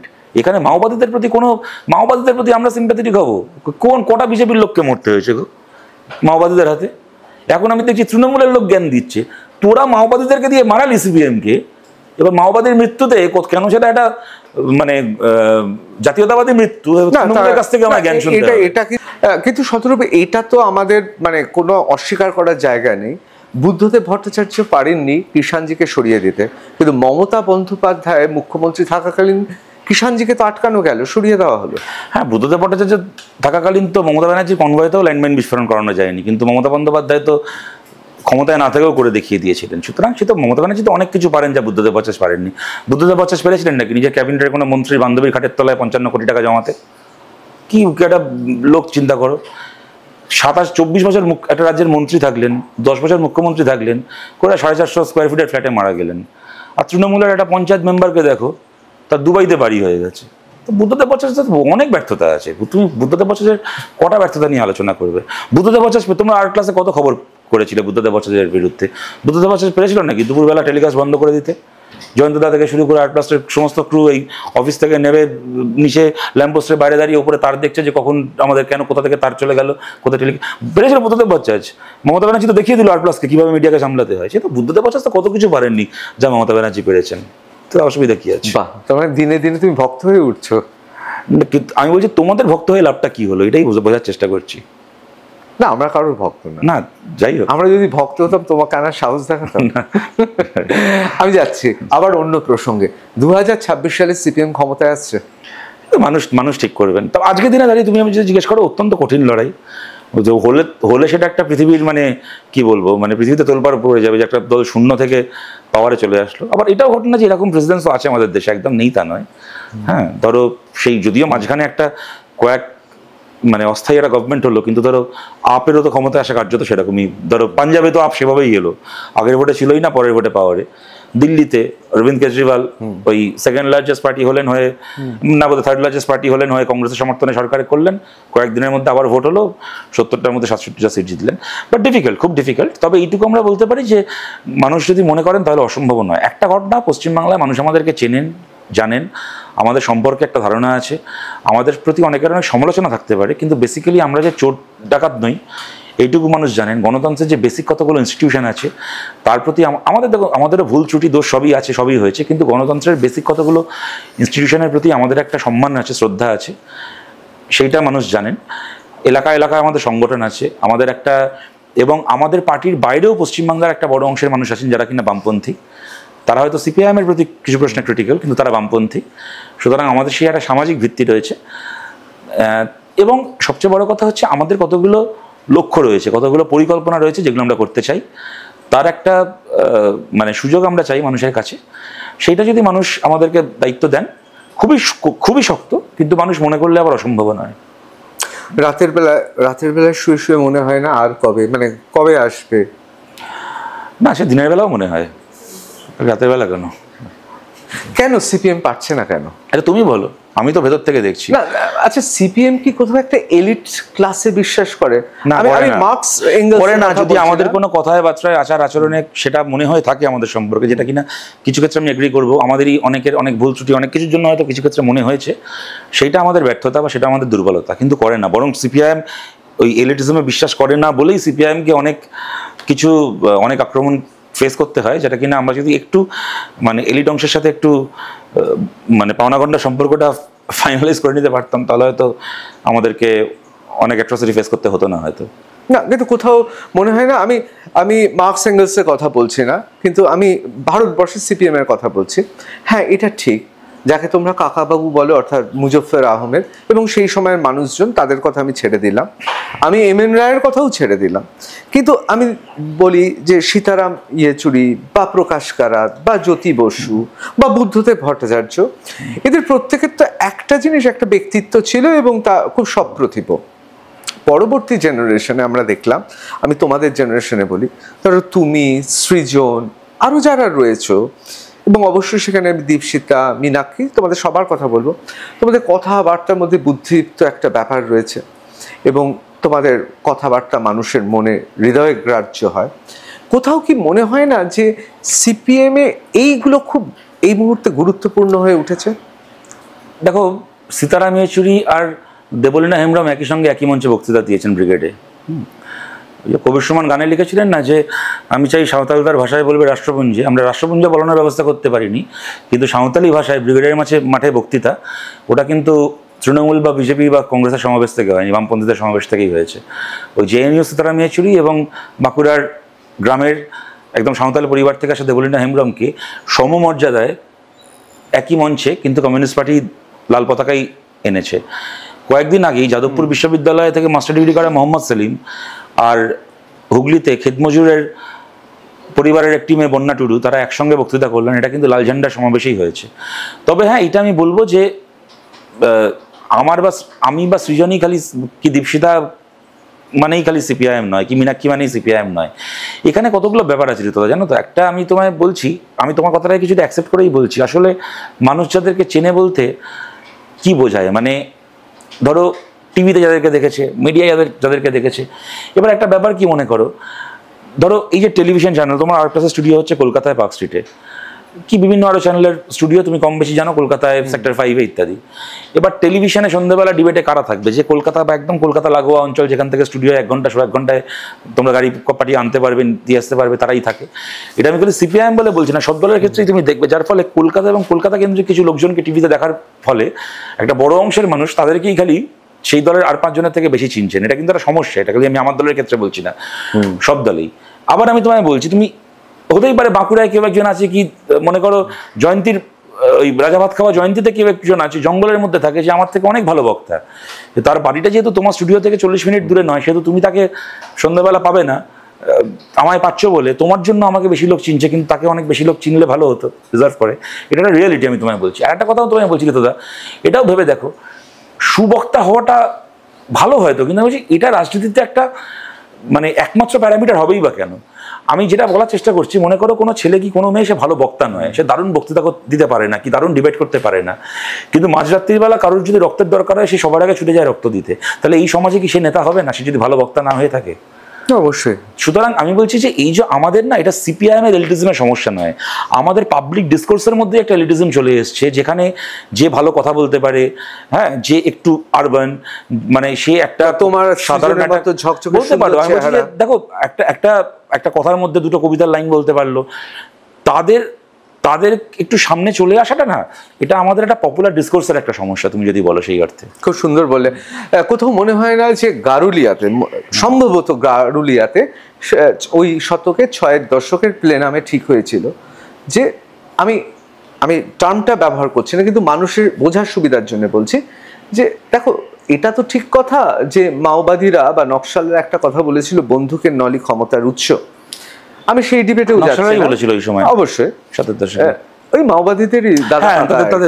যাই হোক, তা কোথাও কি মনে হয় না যে গারুলিয়া প্লেনামে যেটা ঠিক হয়েছিল গত শতকের 6-এর দশকের শেষের দিকে, সম্ভবত কাদের ওই সিপিএম মানে, আচ্ছা আমাদের প্লেনামে ওই যে এই যে তৈরি করা, এই যে একটা একটা টিম তৈরি করা, আমি অ্যাকশন স্কোয়াড বলছি, সেটা লেখা ছিল না।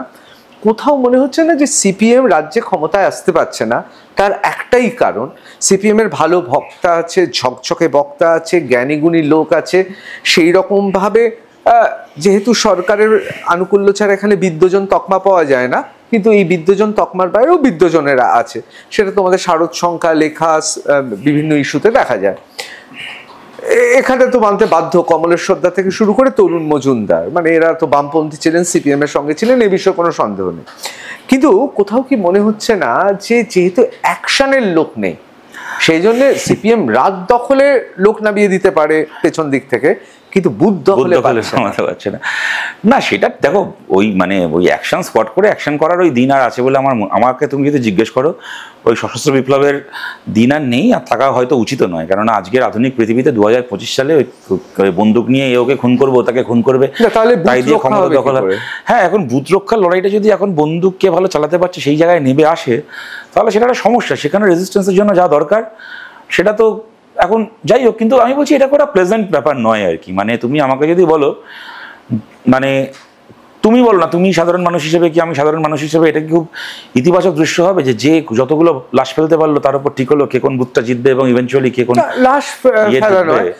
দেখো আমি একটা কথা বলছি, ঠিক নয়, তবে তুমি যেটা বলছো প্রতিরোধ আত্মরক্ষা, এগুলো দেখো, এটা আমি এইটুকু বলতে পারি যে পুলিশ যদি সরে যায় তাহলে তৃণমূল কংগ্রেসের মানে বামপন্থীদের সামনে দাঁড়ানোর মতো ক্ষমতা কোনো অর্থেই, রাজনৈতিক জায়গা থেকে তো ছেড়েই দাও, গায়ের জোরেও দাঁড়ানোর মতো ক্ষমতা তৃণমূলের থাকবে না।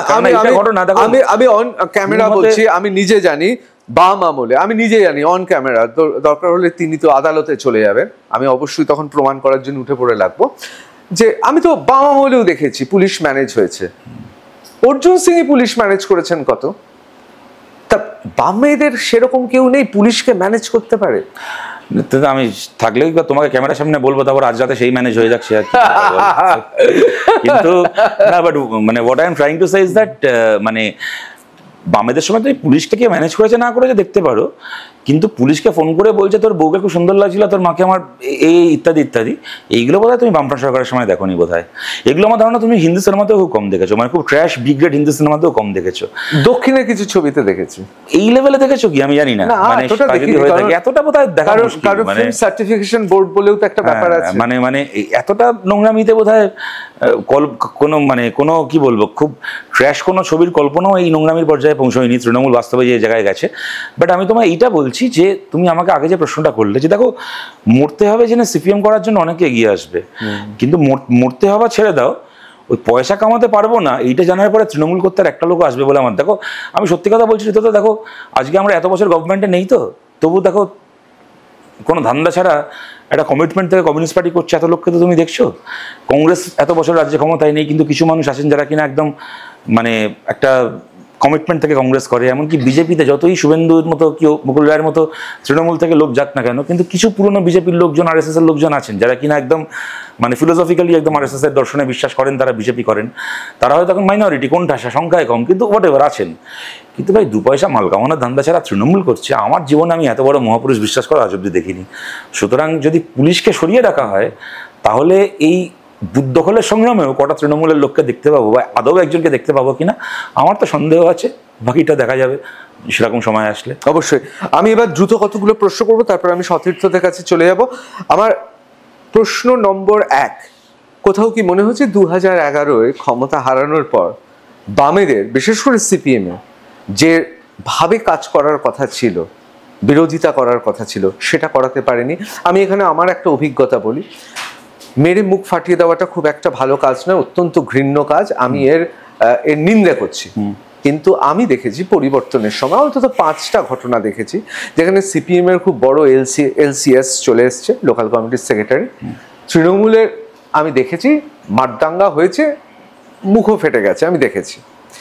মানে এই সময় দাঁড়িয়ে আমি জানি না তাহেরপুরে কি হয়েছে, গোটা পশ্চিম বাংলায় শাসকের নেতাকে মেরে মুখ ফাটিয়ে দেবে এই রকম কোনো সিপিএম এর কোনো জায়গায় কেউ আছে? আমি বলছি না বারবার মুখ ফাটানোর সমর্থন করছি, কিন্তু আমার বক্তব্য হচ্ছে এ তো ফুল দিয়ে তো কেউ পরিবর্তন করতে পারবে না। এবং সিপিএম এর সবচেয়ে বড় ভুল হয়েছে 2011-তে একদিকে তৃণমূল কংগ্রেস ডাক দিচ্ছে যে বদল চাই, বদলা নয়, অন্যদিকে তাদের যারা কর্মী, তোমাদের যারা কমরেড, তাদের পাশে পার্টি দাঁড়াতে পারেনি, যেই সুযোগটা এখানে ভারতীয় জনতা পার্টি নিয়ে নিয়েছে। ইসরায়েল প্যালেস্তাইনের ইতিহাসটা যেরকম তুমি 2024 সাল থেকে শুরু করো, সেরকম তৃণমূলের বিরোধী হওয়ার ইতিহাসটা 2009 সাল থেকে শুরু করো কেন? মানে আমি এইটা বোঝার চেষ্টা করছি, তৃণমূল মার খেত, আমি এইটা বলার চেষ্টা করছি, এই যে তোমরা একটা বলার চেষ্টা করো, দেখো সিপিআইএম এর বিরোধী হিসেবে নিজের দায়িত্ব পালন করতে না পারা বা এফিসিয়েন্টলি সেটা করতে না পারা নিয়ে 100টা সমালোচনা থাকতে পারে। আমি সেটাকে, তুমি আমাকে অনেক বছর ধরে চেনো, আমার বিশ্বাস তোমার আমার উপর এই ভরসা আছে যে কোনো ন্যায্য সমালোচনাকে আমি অস্বীকার করবো না বা উড়িয়ে দেবো না। কিন্তু এই যে তৃণমূল, মমতা ব্যানার্জি মহান বিরোধী নেত্রী ছিলেন, উনি থাকলে দেখিয়ে দিতেন সিপিএম পারছে না, এই যে তোমরা বলার চেষ্টা করো, দেখো সিপিএম যদি বিরোধী হিসেবে 3টে ভোটে ফেল করে থাকে, মমতা ব্যানার্জি বিরোধী হিসেবে 7টা ভোটে ফেল করেছেন। কেমন? 2011-র আগে কিন্তু 2009, 8, 7, 6, 5, 4, 3, 2, 1, 99 অনেক কিছু আছে। সুতরাং মমতা বন্দ্যোপাধ্যায় কিন্তু এমন নয় যে রাতারাতি সাকসেস পেয়ে গেছিলেন, আমাদের থেকে বেশি দিন ওনাকে, কিন্তু 2009 থেকে তো দেখলাম, তাহলে আমি নিজে দেখি আমরা সরকারে আসার না, আমরা সরকার তৈরি করার জাস্ট 2 বছর আগে থেকে আবার আমাদেরটা নিয়ে আলোচনা করবে, তাহলে এখন করে কি হবে? আমি নিজে দেখেছি যে 2000 I get for your point, আমি তোমাকে এইটুকু অনুরোধ করছি, 2006 দমদমে দাঁড়িয়ে তৃণমূলের নেতার মুখ ফাটিয়ে দিল সিপিএম। হ্যাঁ, আবার আমি এটাও দেখেছি 2011-তে বিভিন্ন জায়গায় সিপিএম এর এলসিএস এর মুখ ফাটিয়ে দিয়েছে। আমি তোমাকে এইটুকু বলছি, মানে মুখ ফাটানোটা আমি বলছি না সমর্থন, আমি বুঝতে পেরেছি, যতক্ষণ এগুলো হচ্ছে উপসর্গ। আমি তোমাকে এইটুকু বলছি, তার মানে 2011-এর পরে তো সিপিএম এর এলসিএস দাঁড়িয়েছিলেন, তো বিরোধীরা এসে মুখটা ফাটিয়েছে। তৃণমূল যখন ক্ষমতায় থাকবে না তখন তৃণমূলের মুখ ফাটাতে হবে না, মুখটা দেখানোর জন্য। এটা কিন্তু 2011-এর আগে বলছি আমি। কোনটায়? মানে 2009 থেকেই বোঝা গেছিল যে তৃণমূল আসছে। এবার যখন তৃণমূল যাচ্ছে বোঝা যাবে, আসছে বোঝা গেছে, বা যাচ্ছিল তো একদিন তো বোঝা যাবে। আর ব্রিটিশ একদিন গেছে, তৃণমূলে তো একদিন যাবে রে বাবা। আমি তোমার একটা কথা বলছি, যখন যাচ্ছে হবে না, মুখ ফাটানো ছেড়ে দাও, মুখ দেখানোর জন্য কজন থাকে আর মুখ লোকানোর জন্য কজন লাইন দেয়, তখন দেখবো, তখন কথা হবে। যাই হোক, পুলিশকে ছাড়া আমি মুখোমুখি লড়াই করবো না। পুলিশকে ছাড়া আর ইনকামের ধান্দা ছাড়া কে তৃণমূল করে? তুমি 4টে মহাপুরুষের নাম আমায় এত তো আমায় জিজ্ঞেস করলে, সিপিএম এর মুখ ফাটাতে পারে এমন নেতার নাম, পুলিশকে ম্যানেজ করতে পারে এমন নেতার নাম, পয়সা না খেয়ে তৃণমূল করে একটা নেতার নাম বলো দেখি। তুমি এত বছর ধরে সাংবাদিকতা করছো, এত তৃণমূল নেতাকে দেখেছো, একটা তৃণমূল নেতার নাম বলো, বুকে হাত রেখে বলো যে আমি জানি এ মন্ত্রী পয়সা খায় না, বলো নাম বলো। না, তিনি মন্ত্রী হননি, মন্ত্রী হওয়ার কথা ছিলেন, কাশিদা ছিলেন, ওই জন্যই ওই মন্ত্রী হতে পারেননি। বাঁকুড়ার কাশীনাথ মিশ্র তো সৎলোক ছিলেন, ওনার মানে ওনাকে শপথ 2011-এর আগে মনে করো, তার আগে মমতা বন্দ্যোপাধ্যায় সেই ক্যাবিনেট ঘোষণা করলেন, তাতে বলেন উনি নাকি স্পিকার হবেন।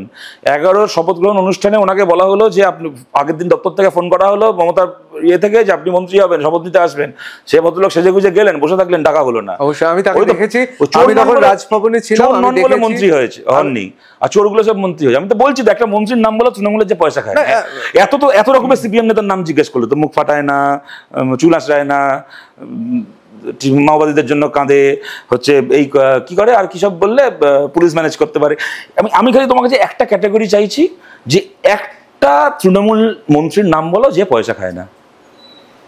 না, স্বয়ং মুখ্যমন্ত্রীর তো এরকম কোনো অভিযোগ নেই। তৃণমূল এমন একটা পার্টি না ঋতদা, মমতা ব্যানার্জি যদি সৎ হতেন তাহলে তৃণমূলের একটা লোক চোর হতে পারতো না। ওইসব গল্প কেন বলো?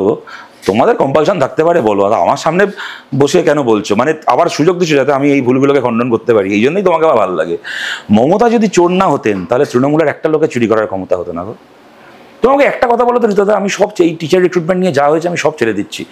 6200 জন কি কতজন সিবিআই দ্বারা চিহ্নিত, একদম নাম জমা পড়ে গেছে যে এরা অযোগ্য, এরা ভুল পথে চাকরি পেয়েছে। কেমন নেতাজি ইন্ডোর স্টেডিয়ামে সবাইকে ডাকলেন, ছেলেমেয়েরা ভাবলো যে বোধহয় সমাধান করার জন্য ডেকেছেন, তো ডেকে ফেকে সুবোধ সরকারের কবিতা শুনিয়ে বাড়ি পাঠিয়ে দিলেন। যাকে ওখানে দাঁড়িয়ে বলছেন যে এদেরটা হয়ে যাক, তারপর অযোগ্যদের তোমাদেরটাও আমি দেখবো। হ্যাঁ, তোমাদের কেন অযোগ্য বলা? আচ্ছা তুমি বলো ঋতুদা, যে চিহ্নিত অযোগ্য, কেমন সে সাদা খাতা জমা দিয়ে পরীক্ষাতে সে চাকরি পেয়েছে, অথবা 5 নম্বর অ্যাটেম্প করে 90 নম্বর পেয়েছে, মেরিট লিস্টে 5 জনকে টপকে উপরে চলে গিয়ে চাকরি পেয়েছে, হয়েছে তো? কাউকে না কাউকে তো টাকা দিয়ে, কাউকে না কাউকে তো ম্যানেজ করে এটা হয়েছে। আপনি মুখ্যমন্ত্রী দাঁড়িয়ে এটা বলছেন যে অযোগ্যদেরকে বলছেন তোমাদের ব্যাপারটা আমি দেখছি, তোমাদের নিয়োগের ব্যবস্থা করব। একটাবার এই প্রশ্নটা কেন করছেন না যে তোমরা কাকে টাকাটা দিয়েছো আমার নামটা বলো, আমি তার ব্যবস্থা করব। আমি ধরে নিচ্ছি আমি শতরূপ ঘোষ, আমি টাকা খেয়েছি, আমারও তো 5টা সরকারি অফিসারের সঙ্গে দেখা মানে পরিচয় আছে, আমারও তো 2টো মন্ত্রীকে কি 2টো বোর্ডের লোককে যদি অনুরোধ করি যে আমার এই পরিচিত একটু দেখুন না, চাকরির ব্যবস্থাটা হয়তো যাবে। হতে তো পারে যে আমি টাকা নিয়ে কারোর চাকরি করে দিয়েছি, আপনি সেটাই জানুন আমরা কার থেকে টাকা নিয়েছি। এই যে বলে মাঝে মধ্যে সিপিএমের হোল টাইমাররা সব সরকারি কর্মচারী আছে, তাদের নাকি বউরা আছে, তারা করে থাকতে পারে দুর্নীতি, হতে পারে তারা কেউ টাকা নিয়েছে, আপনার দলের কোনো লোক টাকা নিয়েছে, একবার জিজ্ঞেস তো করুন। আমি মমতা ব্যানার্জি পশ্চিমবাংলার মুখ্যমন্ত্রী, পশ্চিমবাংলার সবচেয়ে পাওয়ারফুল মানুষ এই মুহূর্তে। আমি তোমাদের বলছি আমার দায়িত্ব, তোমাদের কোনো চিন্তা নেই, তোমাদের কেউ কিছু করতে পারবে না। বলো কে তোমার থেকে টাকাটা নিয়েছে, যে দলেরই হোক না কেন, জিজ্ঞেসটা তো একবার করতে পারেন, জিজ্ঞেসটা পর্যন্ত করেন না কেন? বরং তোমরা শান্ত হও আমি দেখছি, তোমরা বাড়ি যাও আমি দেখছি, তোমরা ঘুমিয়ে পড়ো আমি দেখছি। কেন মানে why does she want to silence this people? উনি চোর না হলে, মমতা ব্যানার্জি চোর না হলে তৃণমূলের একটা লোকে চুরি করার ক্ষমতা হতো না। না, কিন্তু এটা তো ঠিক কথা, তৃণমূল খুব নিশ্চিন্তে আছেন। আমি ডোনাল্ড ট্রাম্প জানি না কতটা নিশ্চিন্তে আছেন, এমনকি আমি জানি না উত্তর কোরিয়াতে কিম জং কতটা নিশ্চিন্তে আছে বলে তো বাংলার মানুষ এত অশান্তিতে আছে। না, কারণ সিপিএম ক্ষমতা আসতে পারবে না, বিজেপিও আসতে চায় না। তো তোমার ছেলে মেয়েগুলো চাকরি পাবে কিনা, পশ্চিমবাংলায় আর নতুন একটা কারখানা হবে কিনা, আমি শতরূপ আমি জানি তুমি তো বালুরঘাট থেকে এলে কিছুদিন আগে, বালুরঘাটেই ছিলে, আমি ফোন করেছিলাম সেদিনই বোধহয় বালুরঘাটে। তা তুমি তো গোটা পশ্চিমবাংলা চষে বেড়াচ্ছ, কোথাও মনে হচ্ছে যে এই সব খবর সামাজিক মাধ্যম এগুলো তো 70% মানুষের কাছে গিয়েই পৌঁছাচ্ছে না? কোথাও কি মনে হচ্ছে না যে সিপিএম এবং বিজেপির অবস্থানের আগে যদি তৃণমূল আছে? আজ থেকে 2 বছর আগে যদি তুমি প্রশ্নটা করতে, তো হয়তো তোমার প্রশ্নটা এরকম হতো যে এই যে সামাজিক মাধ্যমে এই যে এত প্রচার, এগুলো তো 90% মানুষের কাছে গিয়ে পৌঁছচ্ছে না, এখন 70%। সুতরাং লেটস হোপ এটা ক্রমশ কমতে থাকবে এবং সব মানুষের কাছে এটা পৌঁছাবে, না পৌঁছানো মানুষের সংখ্যা কমতে থাকবে। না, কিন্তু কোথাও কি মনে হয় না যে তৃণমূল এবং বিজেপি এদের সমদূরত্বে লড়াইয়ের থেকে অনেক ভালো প্রথম শত্রুটা আগে শেষ করি? কারণ স্বয়ং মাও জেদং, আমার কথা না, মাও জেদং এর কথা, যে তিনি বলছেন নাকের সামনের কাজটা আগে করো, এটা আমার কথা না। তাহলে আমি সেই থিওরি অনুযায়ী বলবো প্রথম তৃণমূলকে সরিয়ে তারপর তো বিজেপিকে দেখে নিলে হতো। তৃণমূলকে সরাতে গেলে তো বিজেপি আসলে সে তো আর তৃণমূল নেতা হবে। পশ্চিমবাংলায় তো বিজেপি বলে কোনো পার্টি নেই। তুমি যে স্কুলে পড়তে, যে কলেজে পড়তে, নিশ্চয়ই তোমার অ্যালামনাই অ্যাসোসিয়েশন আছে, যেখানে প্রাক্তন ছাত্ররা আসে, দেখা হয়, তোমাদের খাওয়া দাওয়া করো, হ্যাঁ, আড্ডা মারো। পশ্চিমবাংলা বিজেপিটাই তো হচ্ছে তৃণমূল কংগ্রেসের অ্যালামনাই অ্যাসোসিয়েশন। তুমি দেখো পশ্চিমবাংলায় প্রায় কোনো তৃণমূল নেতা পাবে না যে কখনো চুরি করেনি, আর প্রায় কোনো বিজেপি নেতা পাবে না যে কখনো তৃণমূল করেনি। না, শ্রমিক ভট্টাচার্যের মতো মানুষরা আছেন যারা প্রথম থেকে পাত্তা পান না, ওই জন্য না। কিন্তু গোটা পৃথিবী ঘুরে বেড়াচ্ছেন এখন। পৃথিবী তো সে তো ঘুরে বেড়াতে পারেন, সে কি আছে। অবশ্য তোমাদের পার্টির নেতাও আছেন, সাংসদ আছেন। শ্রমিক ভট্টাচার্যের সাথে শুভেন্দু অধিকারীর তফাৎটা কি জানো তো? সেই পুরাণের গল্পে গণেশের সঙ্গে কার্তিকের তফাৎ। কার্তিক ভূমিরের পিঠে চেপে গোটা পৃথিবী ঘুরে বেরিয়েছিল, আর গণেশ ইঁদুরের পিঠে চেপে শিব দুর্গাকে প্রদক্ষিণ করে স্বীকৃতি পেয়ে গেছিল যে এই আমার হচ্ছে জ্যেষ্ঠ পুত্র। সেরকম শুভেন্দু হচ্ছে মোদী অমিত শাহকে চারদিকে ঘুরেই ও পশ্চিমবাংলা বিজেপির মালিক হয়ে গেছে। আর সত্যিকারের যারা বিজেপির পূর্ণ নেতা, কেউ জগন্নাথ মন্দিরে গিয়ে বসে আছে, আর কেউ ওই ডেনমার্কে গিয়ে ভাষণ দিচ্ছে। কিন্তু পশ্চিমবাংলার বিজেপিকে পকেটে ভরে নিয়েছে তৃণমূলের প্রাক্তন নেতা। আচ্ছা, সিভিল সার্ভিস কমিশনের ওই পুরো ব্যাপারটা নিয়ে, যেহেতু ওই বিকাশ ভবনের সামনে শুভেন্দু অধিকারীও গিয়েছিলেন, তুমিও গিয়েছিলেন, সেখান থেকে কি সম্পর্কটা খুব খারাপ হয়ে গেছে? কার সাথে? তোমার সঙ্গে? মানে আমার সাথে কার? শুভেন্দু অধিকারী। আমার সাথে ভালো ছিল কবে? মানে আমার সাথে ওনার সম্পর্ক কোথায় যে ভালো হবে খারাপ হবে? না, কিন্তু এটা তো মানতে হবে, গোটা রাজ্যে তৃণমূলের বিরুদ্ধে যদি কোনো একটি মুখ সবচেয়ে সরব হয়, সেটা সিপিএম এর কেউ নয়, বিজেপির কেউ নয়, একমাত্র কিন্তু শুভেন্দু অধিকারী লড়ে যাচ্ছে। গোটা রাজ্যে তৃণমূলের হয়ে সবচেয়ে বেশি টাকা তুলেছেন শুভেন্দু অধিকারী, সবচেয়ে বেশি মানুষ খুন করেছেন শুভেন্দু অধিকারী, তো সবচেয়ে বেশি বলে যাচ্ছেন শুভেন্দু অধিকারী। সব ব্যাপারেই তো উনি আমাদের থেকে এগিয়ে। ওনার মতো পয়সাই বা কে খেয়েছে? ওনার মতো চাকরি বা কে বেঁচেছে? নারদায় বলো তো, এত মোটা বান্ডিল একখানা ঢোকাচ্ছে হাতে। হ্যাঁ, তো সব দিক থেকেই তো এগিয়ে। ওনার মতো আমি বলছি তো, 300-400 লোককে খুন করেছে 3 বছরের মধ্যে, ওইটুকু একটা এলাকার মধ্যে শুভেন্দু অধিকারী। তৃণমূলের হয়ে এত তোলাবাজি আর কে করেছে? শুভেন্দু অধিকারীর মতো এত মানুষ খুন কে করেছে শুভেন্দুর মতো? আমি আবার 2026-এ ফিরে আসছি। 2026-এর নির্বাচনে প্রাথমিক শর্ত হচ্ছে বুথ দখল আটকানো। এটা আমার কথা নয়, এটা সিপিএম এর বিভিন্ন ব্রাঞ্চে আলোচনা হয়েছে। এই জায়গাটা সিপিএম কিছু করে উঠতে পারে? ব্রাঞ্চে আলোচনা কেন? এটা তো পাবলিক ডিসকোর্সে সর্বত্র আলোচনা হচ্ছে, এটা তো ঘটনা। এটা পঞ্চায়েতে তোমরা দেখেছো তো, পঞ্চায়েতে কি তৃণমূল পেরেছে একচেটিয়া বুথ দখল করতে? এমনকি লোকসভাতেও কি পেরেছে?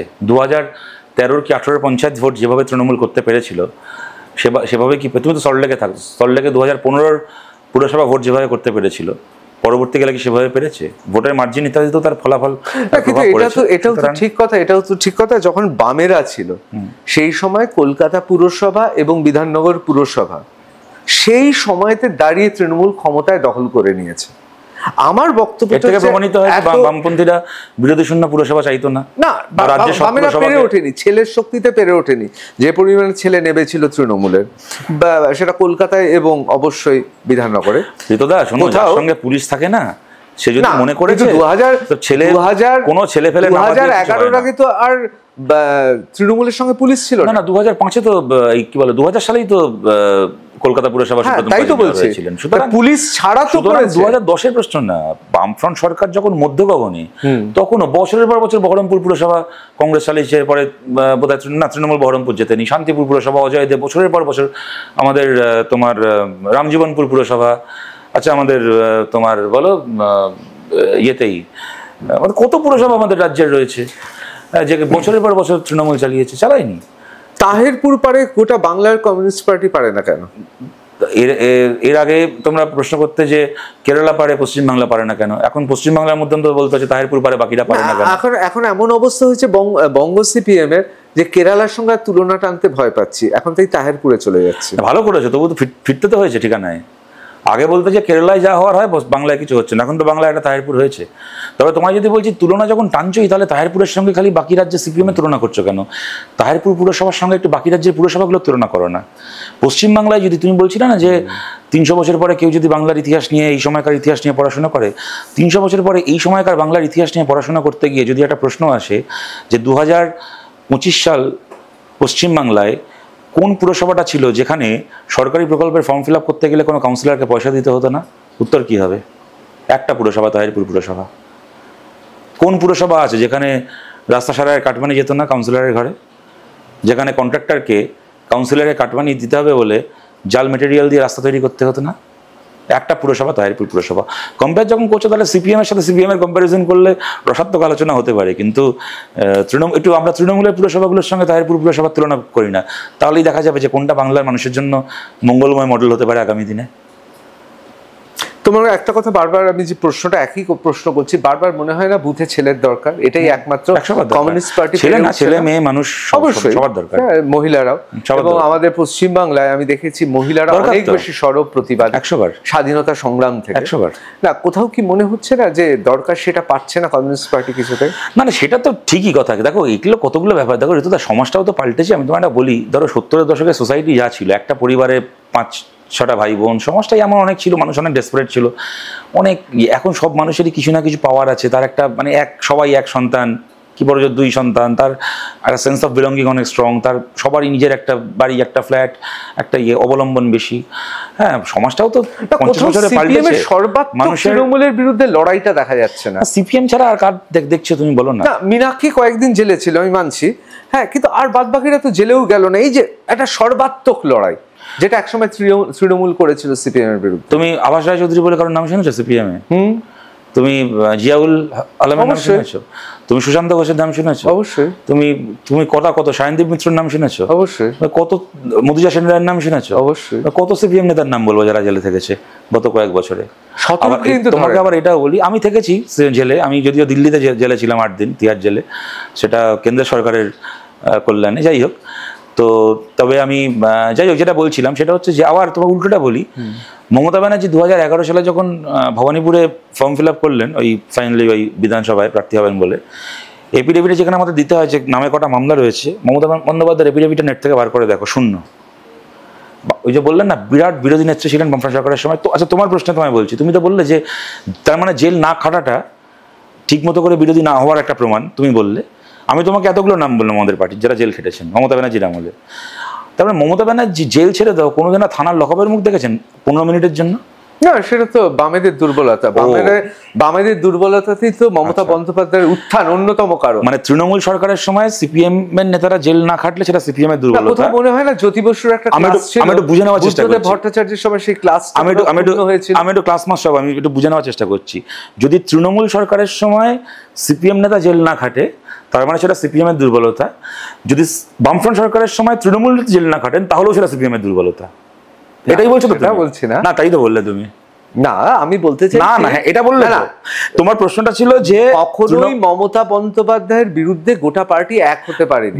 আমি এটা এমনকি যখন শাসক, তুমি আমাকে এটা একটু সংশোধন করে দিয়ে পরেরটা যাচ্ছি, যে এই তাহলে কি আমি ধরে নেব যে তৃণমূল আমলে সিপিএম এর জেল না খাটলে সেটা সিপিএম এর দোষ, সিপিএম আমলে মমতা ব্যানার্জি জেল না খাটলে সেটা সিপিএম এর দোষ? তুমি ঠিকই ধরেছো। আমি মমতা বন্দ্যোপাধ্যায়ের কথা বলছি না, আমি বলছি যে পরিমাণে তৃণমূল জেলটা কেটেছিল।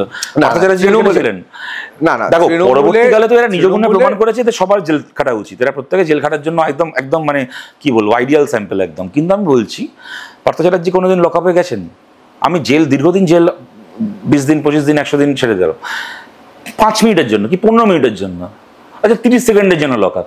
পার্থ চ্যাটার্জি গেছেন কখনো? ববি হাকিম গেছেন? মদন মিত্র গেছেন? না, মদন দা কোথায় গিয়েছে? না, জেলে কবে গেছে? না, চুরি করে অনেক পরে যায়। না, কিছু যায় ওই জেলে নয়। আরে থানায় বিক্ষোভ দেখা যাচ্ছে, তুলে নিয়ে থানায় গিয়ে চা খাইয়ে বাড়ি পাঠিয়ে দিয়েছে, ওটাকে লকআপে যাওয়া বলে। লকআপের ভেতরটা কিরম দেখতে হয় এটা জীবনে চোখে দেখে, সব বলে লাভ আছে দাদা। শোনো, এইটা না মমতা বন্দ্যোপাধ্যায়ের চিন্তাটা অন্য জায়গায়, জানো তো। মমতা বন্দ্যোপাধ্যায় আজ যে মডেলটা সেট করে দিয়ে গেলেন না, কালকে যেই সরকারে থাক না কেন তারা যদি মনে করে যে এই মডেলটাই সরকার চালাবে, তাহলে তৃণমূলের লোক আর তৃণমূল করতে পারবে না। যদি পশ্চিমবাংলায় মানুষ আমাদেরকে দায়িত্ব দেন, আমাদের প্রথম কাজটা হচ্ছে যেগুলো যেগুলো আমাদের সঙ্গে হয়েছে সেগুলো আর কারোর সঙ্গে না করা, টু ব্রেক দ্য চেইন। যেরকম বলে না যে এখন মনোবিদরা বলেন যে পরিবারের যারা খুব অ্যাবিউজড চাইল্ড তারা পরবর্তীকালে they become abused parents. So what you have to do, somewhere you have to break the chain. যে পরিবারের মধ্যে খুব অ্যাবিউজের মধ্যে বড় হয়েছে তার একটা প্রবণতা থাকে তার সন্তানের প্রতি সেই অ্যাবিউজটাকে আবার পাস অন করার। কোনো একটা জায়গাতে তোমাকে চেইনটা ব্রেক করতে হবে, নাহলে এটাই চলতে থাকবে। তার সন্তান আবার তার সন্তানকে অ্যাবিউজ করবে, তাই সে আবার তারপরে জেনারেশনকে অ্যাবিউজ করবে। আমাদের কাছে সবচেয়ে বড় চ্যালেঞ্জ হচ্ছে এখন to break this chain somewhere, যেখানে সিপিএম এর বিরুদ্ধে মিছিল করলেও তোমাকে সিপিএম জেলে ঢোকাবে না, ওই দিনটাকে আবার ফিরিয়ে আনতে। নাহলে এইভাবে আমি বলছি যে তার কেউ কাজ করতে হবে।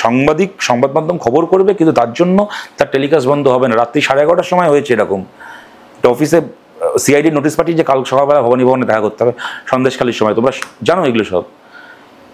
আমি বলছি এইটা যদি আবার ক্যারি ফরওয়ার্ডেড হয় না, তাহলে নেহেরু যখন সরকারে এসেছিলেন প্রথম যে কাজটা করেছিলেন স্বাধীন ভারতে, তা হচ্ছে ব্রিটিশরা যেভাবে ভারত চালিয়েছিল আমি সেভাবে ভারত চালাবো না, জালিয়ানওয়ালাবাগ আর করবো না, সেটাকেই পরিবর্তন বলে।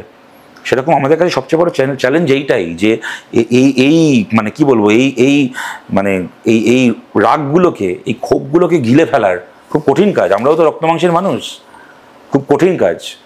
কিন্তু কোথাও আমি যেদিন 2016 ভোটে পরাজিত হয়েছিলাম, যে ভোটের রেজাল্ট বেরিয়েছিল, কোথাও কিছু রাত্রিবেলা আমার বাড়ি হঠাৎ করে ভাঙচুর শুরু হলো, ঢিল মেরে ইয়ে করে গালাগাল দিয়ে করে। আমার বাবা হার্টের পেশেন্ট, আমার মা তখন আছে, আতঙ্কিত রাত্রিবেলা উঠে কী ব্যাপার জানি না। যদি কোনোদিন মানুষ আমাকে দায়িত্ব দেন ভোটে জয়ী হওয়ার, তাহলে আমার তো প্রথম দায়িত্ব করতে হবে এইটা, সেদিন যেন যিনি পরাজিত হবেন তার বাড়িতে যেন ঢিলটা না পড়ে। দেখো আমিও রক্ত মাংসের মানুষ, বদলা তো আমারও নিতে ইচ্ছে হবে, কিন্তু কোনো জায়গাতে one has to break this chain. ওটাই তো আমাদের কাছে সবচেয়ে বড় চ্যালেঞ্জ এখন। নাহলে এরা যা প্রেসিডেন্ট, তুমি এদের একটা অহংকার দেখতে পাচ্ছ, তুমি এদের চুরি ডাকাতি খুন খারাপি যা নিয়ে প্রশ্ন করো। তৃণমূল ছাত্র পরিষদের কতগুলো 20-21 বছর বয়সী ছেলে মেয়ে, উত্তর হচ্ছে মানে ভুরু নাচিত বড় বড় আমরা জিতবো, মানুষ দিদির সঙ্গে আছে। মানে আমি চুরি করেছি, খুন করেছি, ধর্ষণ করেছি, তুই কি করবি, আমি ভোটে জিতেছি। এটা না, মানে আমি বলছি পার্থ চ্যাটার্জি, মদন মিত্ররা বলতো আমি তাও বুঝতাম। 21-22 বছরের ছেলে মেয়েগুলোর ভেতর থেকে এই কথাটা বেরোচ্ছে।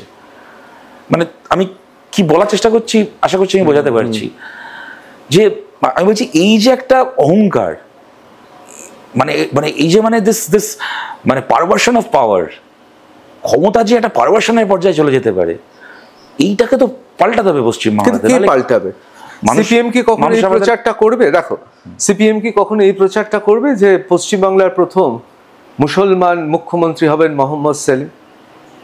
দেখো, সিপিএম তো সাধারণভাবে কে মুখ্যমন্ত্রী হবে এটা বলে প্রচার করে না, কিন্তু বামপন্থীরা যদি যেতেন তাহলে মানুষ যাকে দায়িত্ব দেবেন, ভরসা করবেন, যাকে সামনে রেখে লড়াই হবে তিনি যাবে। তবে এইটুকু বলতে পারি যে মানে জ্যোতি বসুও পশ্চিমবাংলার হিন্দু মুখ্যমন্ত্রী হননি, মোহাম্মদ সালিম মানে মুখ্যমন্ত্রী হলো মুসলমান মুখ্যমন্ত্রী। না, কিন্তু এইসব তথ্য কচকচানি না, এটাই বাস্তব। আসল ভোট ব্যাংকটা পিছিয়ে যাচ্ছে না? না, এটাই তো বাস্তব।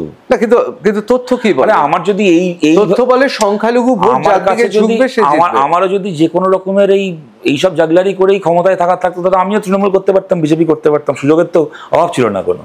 সুতরাং আমরা তো কতগুলো, মানে তোমার এটাকে ঠিক মনে হতে পারে, ভুল মনে হতে পারে, কিন্তু আমরা তো we believe in certain principles. আমরা তো এই নীতিতে বিশ্বাস করি। জ্যোতি বসু বুদ্ধদেব ভট্টাচার্য কখনো বলতে গেছেন যে আমরা হিন্দু মুখ্যমন্ত্রী? তো মোহাম্মদ সেলিম কখন কেন বলতে যাবেন যে আমি মুসলমান মুখ্যমন্ত্রী? কি আর যদি দেবলীনা হেমব্রম মুখ্যমন্ত্রী হন তিনি কেন বলতে যাবেন যে আমি আদিবাসী মুখ্যমন্ত্রী? যদি সুজন চক্রবর্তী মুখ্যমন্ত্রী হন তিনি কেন বলতে যাবেন যে আমি এটা তো মানে পশ্চিমবাংলার রাজনীতিতে মানো আর না মানো, সংখ্যালঘু সংখ্যাগরিষ্ঠর ভোট ব্যাংক নিয়ে এবার একটা ফ্যাক্টর হচ্ছে। আমরা ওটাকে আবার জুড়তে চাই না, আমরা ওটাকে জুড়তে চাই আবার, আমাদের লড়াই ওইটা। এবং এটা ঠিক কথা, বামেদের সঙ্গে সংখ্যালঘুরা যতদিন ছিল বামেরা ততদিন অপরাজেয় ছিল। তুমি যদি দেখো যে গত লোকসভায়, তুমি যদি গত লোকসভায় দেখো ঠিকই, এবং তার পেছনে আরো অনেকগুলো সামাজিক কারণ রয়েছে। সেইখানে দাঁড়িয়ে তো মোহাম্মদ সেলিমকে এটা প্রজেক্ট করা উচিত ছিল যে বাংলার প্রথম মুসলিম। আমি বলছি যে বিজেপির ভয়ে বলো কি যে কোনো কারণেই হোক না কেন, একটা অংশের মুসলমান মানুষ বাধ্য হয়েছেন তৃণমূলকে ভোট দিতে, অনস্বীকার্য। তারই মধ্যে তুমি আমি বলছি, অনুরোধ করছি, 12টা সিটে গত লোকসভাতে বাম কংগ্রেস জোট তারা লিড পেয়েছে। 12টাই হচ্ছে এমন সিট যেখানে 70%-এর উপর মুসলিম ভোট। এক। দ্বিতীয় কথা, পঞ্চায়েতে তুমি যদি ফলাফল দেখো, মুসলিম যে এলাকাগুলো রয়েছে সেখানে একচেটিয়া ভোটে জিতেছে বাম কংগ্রেস জোট। যে কারণটা কেন হয়েছে? বিজেপির যেখানে জিতে যাওয়ার ভয় নেই, সেখানে সংখ্যালঘু মানুষ প্রথম সুযোগে তৃণমূলকে হারিয়েছেন। তাই আমরা বাংলার মানুষের কাছে এটাই আবেদন করছি যে বাংলার মতো একটা রাজ্য, এবং এটা খালি সংখ্যালঘুর প্রশ্ন না, ঋতুদা, বাংলার হিন্দু মানুষেরও বড় অংশ তারা হচ্ছে ধর্মনিরপেক্ষ, এবং এটা সিপিএমেরও ব্যাপার না। এটা আমাদের যে ইউরোপের বাইরে পৃথিবীর প্রথম রেনেসা বাংলায় হয়েছিল বলে আমরা বলি, সেই যে কালচারাল রেনেসা কিভাবে দেখো, আমি এইভাবেই আমরা দেখি যে বাংলার একটা বড় অংশের হিন্দু মানুষ তারা ধর্মনিরপেক্ষ, তারা কোনো অবস্থাতেই চান না বিজেপি ক্ষমতায় আসুক, স্বার্থপর, তারা চান না যে বিজেপি ক্ষমতায় আসুক, তারা ভীতু, তারা সৎ, তারা ভালো। আমি তোমাকে এটা বলার চেষ্টা করছি যে বাংলাদেশে যখন এই ধর্ষণ এবং গণহত্যা হচ্ছিল, তখন ইন্দিরা গান্ধীর সঙ্গে যাবতীয় রাজনৈতিক বিরোধের ঊর্ধ্বে উঠে বাংলাদেশের মুক্তিযুদ্ধে ভারত অংশগ্রহণ করুক এবং বাংলাদেশকে স্বাধীন করুক পাকিস্তানের হাত থেকে, এই স্ট্যান্ড নিয়েছিল ভারতের কমিউনিস্ট পার্টি। আমরা চিরকাল বাংলাদেশের হিন্দুদের পাশে, আমরা চিরকাল থেকেছি। এইটা বিজেপির প্রপাগান্ডা। এখন ওরা বলার চেষ্টা করে যে আমরা হচ্ছি তোমার সিপিএম হচ্ছে মুসলমানের অসুবিধা হলে কথা বলে, হিন্দুর অসুবিধা হলে হয় না। কিন্তু আমরা তো ইন্দিরা গান্ধীর হাতে খুন হচ্ছে যখন, সেই সময় দাঁড়িয়ে আমরা ইন্দিরা গান্ধীকে সমর্থন করেছি যে আপনি রাজাকারদের হাত থেকে, পাকিস্তানি খানসানের হাত থেকে বাংলাদেশের হিন্দুদেরকে রক্ষা করুন এবং বাংলাদেশ স্বাধীন হোক, সার্বভৌমত্ব। এবং প্রথম দেশ ভারত যা কিনা বাংলাদেশকে আইডেন্টিফাই করেছিল যখন মুজিবুর রহমান বাংলাদেশকে স্বাধীন করলেন। সুতরাং আমরা তো চিরকালই বাংলাদেশের সংখ্যালঘু হিন্দু। কিন্তু আমার মনে হচ্ছে আমরা টপিক থেকে সরে যাচ্ছি। যে থেকে নিয়ে প্রশ্ন হচ্ছিল সেটা হচ্ছে বাংলার, পশ্চিমবাংলারও একটা বড় অংশের মানুষ যারা কিনা স্বামী বিবেকানন্দ, রবীন্দ্রনাথ ঠাকুর থেকে শুরু করে, বা তারও আগে চৈতন্যদেবের সময় থেকে যারা সেই কালচারাল হেরিটেজের যারা উত্তরসূরি, কাজী নজরুল ইসলাম থেকে শুরু করে সবাই এই কালচারাল লেগাসির যারা উত্তরাধিকারী, তারা কখনো চান না যে কোনো সাম্প্রদায়িক দল তারা পশ্চিমবাংলায় ক্ষমতায় আসুক। সেই একটা অংশের মানুষও ভোট দিতে বাধ্য হন বিজেপির বিরুদ্ধে সবচেয়ে শক্তিশালী যে দল তাকে। সুতরাং এই বিজেপির এই ভয়টা যদি চলে যায় তাহলে বাংলার এই মানুষ, আমি এখান থেকে যে প্রশ্নটা করছিলাম, কোথাও বাঙালি মুসলমান অনেক বেশি এটা বোঝেন যে তার পক্ষে ক্ষতিকারক কি। বাঙালি হিন্দু বাঙালি হিন্দু সেটা বোঝে না, কারণ বাঙালি হিন্দু স্বার্থপর এবং আত্মঘাতী। না, বাঙালি হিন্দু খুব ভালো করে বোঝে তার পক্ষে ক্ষতিকর কি, সেই কারণেই তারা বিজেপিকে ভোট দেয় না। এই যে বিজেপি তো উত্তরপ্রদেশে ক্ষমতায় এসে এতগুলো হিন্দুকে কুম্ভ মেলায় মেরে ফেললো, বাঙালি হিন্দু ওইভাবে মরতে চায় না।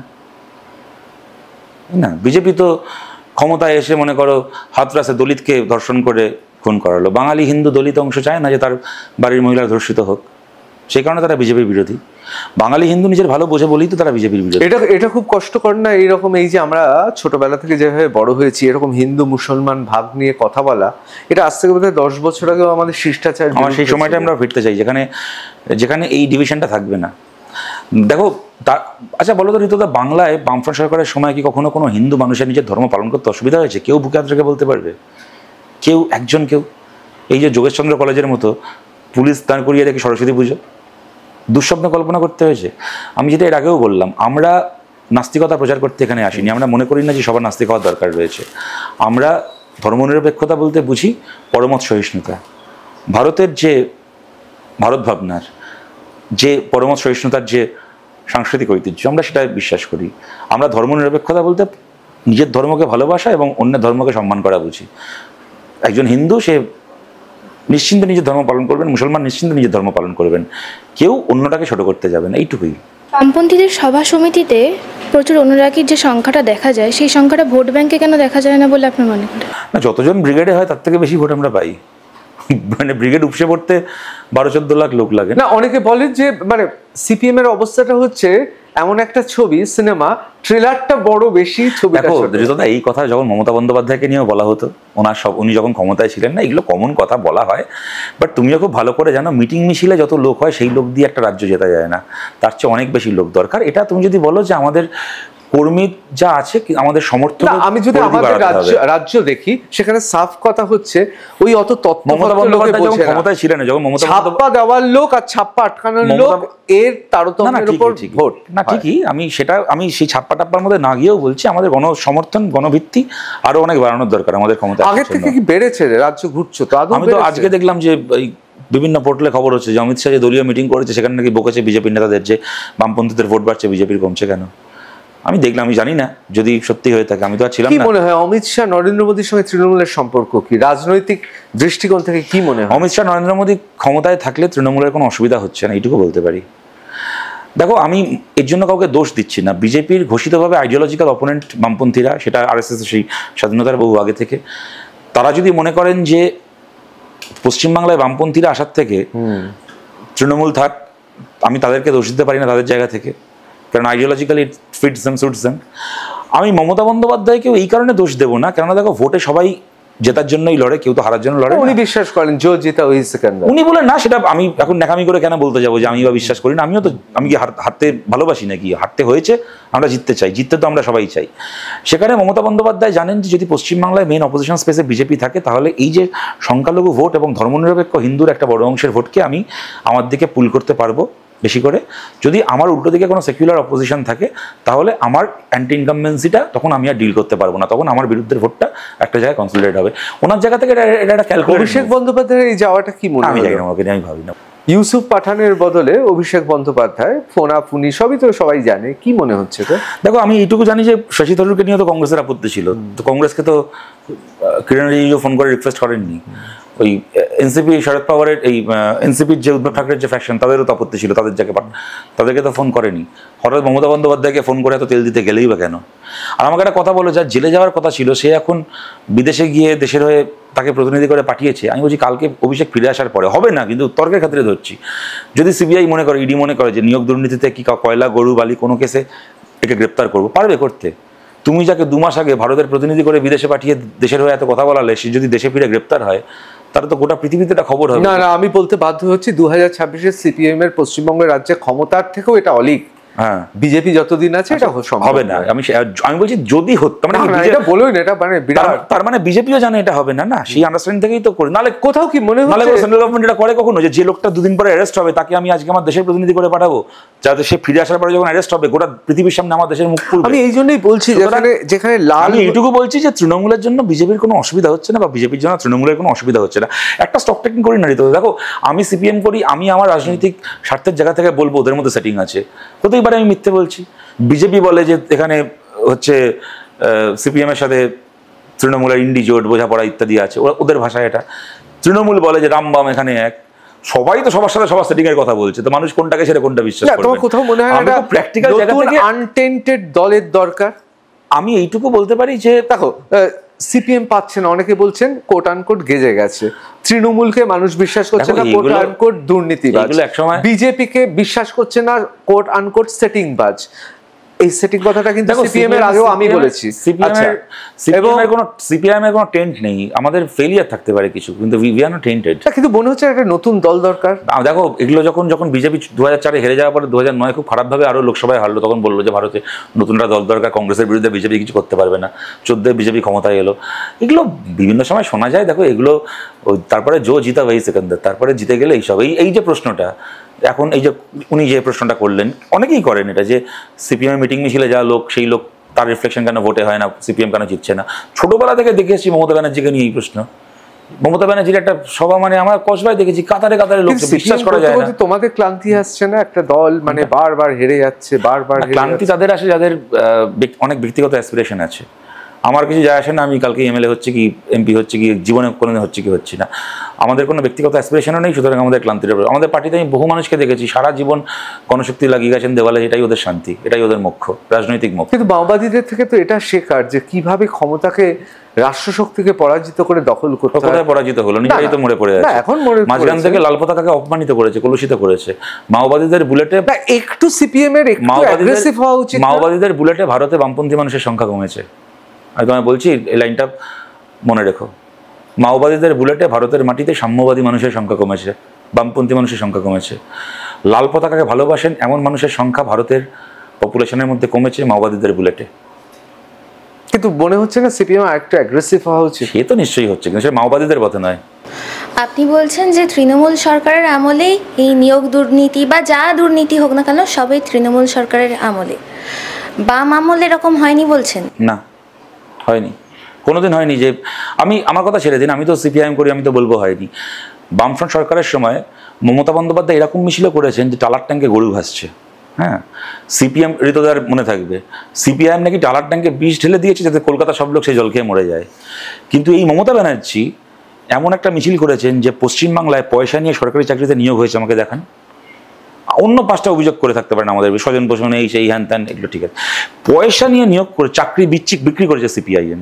একটা মিছিল দেখেন মমতা বন্দ্যোপাধ্যায়, হয়নি। দেখুন, আমাদের হাজারটা দোষ ত্রুটি থাকতে পারে, সাফল্যও থাকতে পারে, কিন্তু আমাদের মন্ত্রীরা নেতারা চোর ছিলেন না। চোখের সামনে বুদ্ধদেব ভট্টাচার্য আপনারা দেখেছেন যে একটা রাজ্যের মুখ্যমন্ত্রী 450 স্কোয়ার ফুটের একটা ফ্ল্যাটে, আপনাকে বললে থাকতে পারবেন না, আমি বলছি আমাকে বললে আমি থাকতে পারবো না হয়তো এইভাবে। কিন্তু মমতা বন্দ্যোপাধ্যায় তো কালীঘাটের বস্তিতে থাকে না কেন? তাই গেছো ওনার বাড়িতে নাকি? হ্যাঁ, আমি একবার সুযোগ হয়েছে। কিরম মনে হলো বস্তির বাড়ি? আর বাকি 35টা প্লট, ওই 3টে রাস্তায় কি তোমার না আমার? ওটা বলে লোক হাসিয়ে কি হবে? মমতা বন্দ্যোপাধ্যায় নিঃসন্দেহে, দেখো আমি ওনাকে একটা কারণে শ্রদ্ধা করি, নিঃসন্দেহে উনি, আমি যতদূর জানি, আমি তো অত কাছ থেকে ওনাকে দেখিনি, কিন্তু উনি হয়তো যে ব্যাকগ্রাউন্ড থেকে উঠে এসছেন, একটা সাধারণ পরিবার থেকে, নিম্নবিত্ত পরিবার কি নিম্ন মধ্যবিত্ত পরিবার থেকে, আমাদের দেশের রাজনীতিতে, বিশেষ করে দক্ষিণপন্থী রাজনীতিতে যেরকম একটা বংশবাদের পরম্পরা আছে, সেখানে উনি ওনার কোনো ডাইনেস্টিক কোনো প্রিভিলেজ না পেয়ে, হ্যাঁ, যে জায়গায় উনি আজকে এসছেন। এবং আমি যাই বলি না কেন, ভারতের রাজনীতিতে, ভারত একটা গভীরভাবে একটা পুরুষতান্ত্রিক একটা সমাজ, পেট্রিয়ার্কি সর্বত্র রয়েছে, রাজনীতিতেও রয়েছে। সেখানে একজন মহিলা, তাকেও নিশ্চয়ই সেই পেট্রিয়ার্কির বিরুদ্ধে লড়াই করতে হয়েছে, দলের মধ্যে এবং দলের বাইরে। সেখান থেকে উনি যে জায়গাটা অ্যাচিভ করেছেন 100 বার, এটা ওনার ইন্ডিভিজুয়াল সাকসেস স্টোরি। আমার তাই নিয়ে ওনার প্রতি আমার শুধুই শ্রদ্ধা আছে, আর কিচ্ছু নেই। কিন্তু সেই ক্ষমতা অ্যাটেন্ড করার পরে উনি যেগুলো করেছেন, তা হচ্ছে ওনার নিজের ব্যাকগ্রাউন্ডকেও সেটা, বা ওনার নিজের উঠে আসার ইতিহাসটাকে উনি জাস্টিফাই করেন না। আমি তোমাকে বলছি, তুমি চুরি টুরি আমি যদি সরিয়েও দিই, দুর্নীতি ইত্যাদি ইত্যাদি, উনি গরিব ব্যাকগ্রাউন্ড থেকে এসেছিলেন, এসে ওনার ভাইপো হচ্ছে পশ্চিমবাংলার এই মুহূর্তে বেনামি সবচেয়ে বড় লোক, আমি তাও ছেড়ে দিলাম। আমি বলছি ধরো এই যে খালি পেট্রিয়ার্কি, পুরুষতন্ত্রের প্রশ্নটা, মমতা বন্দ্যোপাধ্যায়কে আমি সত্যি বলছি, তো আমি সম্মান করি যে কোনো রকম দাদা কাকা মামা বাবা যারা কারুর কোনো মাথার উপর হাত ছাড়া, হ্যাঁ, তিনি হচ্ছে নিজের যোগ্যতায় নিজেরা দল তৈরি করে আজকে এই জায়গায় অ্যাচিভ করলেন। কেন তারপর না দলটা এমন দল হলো বলো তো, যে একটা কেন্দ্রের যদি একটা সিট যদি মহিলা রিজার্ভ হয়ে যায়, ধরো কোনো একটা ওয়ার্ড কি কোনো একটা তাহলে সেখানে তৃণমূল কংগ্রেসেরই কোনো মহিলা কর্মী প্রার্থী না হয়ে কাউন্সিলরের বউ, যে আগের তৃণমূল নেতা কাউন্সিলর তার বউ প্রার্থী হবে। কেন এইটা হলো? আমাদের টালিগঞ্জে আছে, এখানে একজন মন্ত্রী নিজে বিয়ে করেননি, তার ভাইয়ের বউ কাউন্সিলর হয়েছে। তোমরা জানো, বুঝতে পারছো কার কথা বলছি। গোটা পশ্চিমবাংলা এরকম রয়েছে। বৈশাখ যে কাউন্সিলর ছিল, সিটটা মহিলা রিজার্ভ হলো, তার বউ কাউন্সিলর হলো। 10টার মধ্যে পঞ্চায়েতে দেখো, পুরসভায় দেখো। এমনকি এই জিনিস ঘটেছে ঋতুদা, তুমি জানো পঞ্চায়েত বলে একটা ওয়েব সিরিজ আছে, ওখানে এই উত্তরপ্রদেশের গল্প, সেখানে এরকম একটা সিকোয়েন্স ছিল যে ক্যারেক্টারটা প্লে করছেন ওনার নীনা গুপ্তার হাজব্যান্ড গজরাজ রাও করছেন, যে তিনি হচ্ছে প্রধানপতি। হ্যাঁ, তো পরে সেখানে তাকে ডিএম গিয়ে বলছেন যে আপনি কেন পঞ্চায়েতের নোটিফিকেশন ইস্যু করেছেন? আপনি তো পঞ্চায়েত প্রধান নন, একজন মহিলা, আপনার স্ত্রী, আপনার যদি মনে হয় তাকে গাইড করা থাকে গাইড করুন, কিন্তু আপনি তার চেয়ারটাকে দখল করে তার হয়ে কাজ কেন করছেন? মহিলা এম্পাওয়ারমেন্টের এত বড় একটা প্রশ্ন আজকে উত্তরপ্রদেশের একটা পঞ্চায়েতি ব্যবস্থার উপর তৈরি একটা ওয়েব সিরিজ থেকে হয়েছে। আজকে পশ্চিমবাংলা কিনা যে পঞ্চায়েতের মডেল, মহিলা এম্পাওয়ারমেন্টের একটা মডেল ছিল, এটা হচ্ছে তেভাগার মাটি। তেভাগা আন্দোলন হয়েছিল এখানে, মহিলারা কোমর বেঁধে মহিলারা লড়াই করেছিলেন ব্রিটিশ পুলিশের বিরুদ্ধে। হ্যাঁ, সেই তেভাগার মাটিতে তুমি নাম করোনি, আমি নাম করে বলছি, তুমি ইলা মিত্রর কথা উল্লেখ করলে, একটা ইঙ্গিত দিলে তোমার এর আগের একটা প্রশ্নে। আমি তোমাকে বলছি ইলা মিত্রর মাটিতে আজকে এই গত পঞ্চায়েত ভোটের পরে তুমি জানো রাজ্য সরকার থেকে নোটিফিকেশন ইস্যু করেছে যে পঞ্চায়েত মেম্বার যারা প্রধান তাদের ট্রেনিংয়ের জন্য, আর যেখানে যেখানে মহিলা পঞ্চায়েত প্রধান হয়েছে বা তাদের স্বামীদেরকে আসতে হবে ট্রেনিংয়ে, পশ্চিমবঙ্গ সরকার নোটিশ ইস্যু করেছে। তাহলে আমি বলছি মমতা বন্দ্যোপাধ্যায়ের যে পুরুষতন্ত্রের মানে কি বলবো, সেই হেজিমনিকে কাটিয়ে ওনার যে সাকসেস স্টোরি, সেটা কি জাস্টিফাইড হলো উনি যেভাবে সরকার চালাচ্ছেন তাতে? যখন ওনার দলের কোনো মহিলা কর্মী প্রার্থী না হয়ে যে কাউন্সিলর প্রার্থী হতে পারলো না, তার বউ যখন সেখানে কাউন্সিলর হয়। সুতরাং যাই হোক, তুমি কথাটা চলে আসলো, বাট উনি যে প্রশ্নটা করলেন তার পরিষ্কার উত্তর হচ্ছে আমাদের দোষ ত্রুটি থাকতে পারে, কিন্তু আমাদের সরকার চোর ছিল না।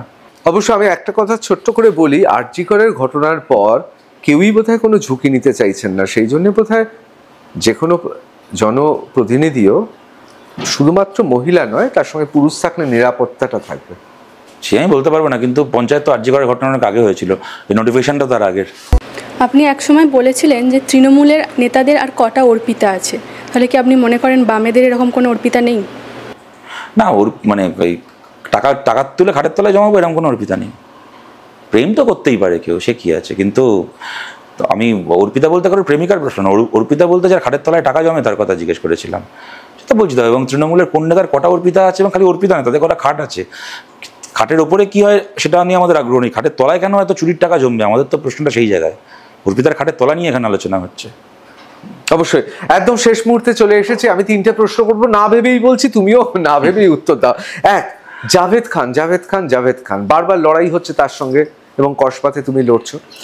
কোথাও কি অনেক সময় প্রশ্ন ওঠে, তোমার কোনো খুব নিকট আত্মীয়র সঙ্গে জাভেদ খানের ব্যবসায়িক সম্পর্ক আছে?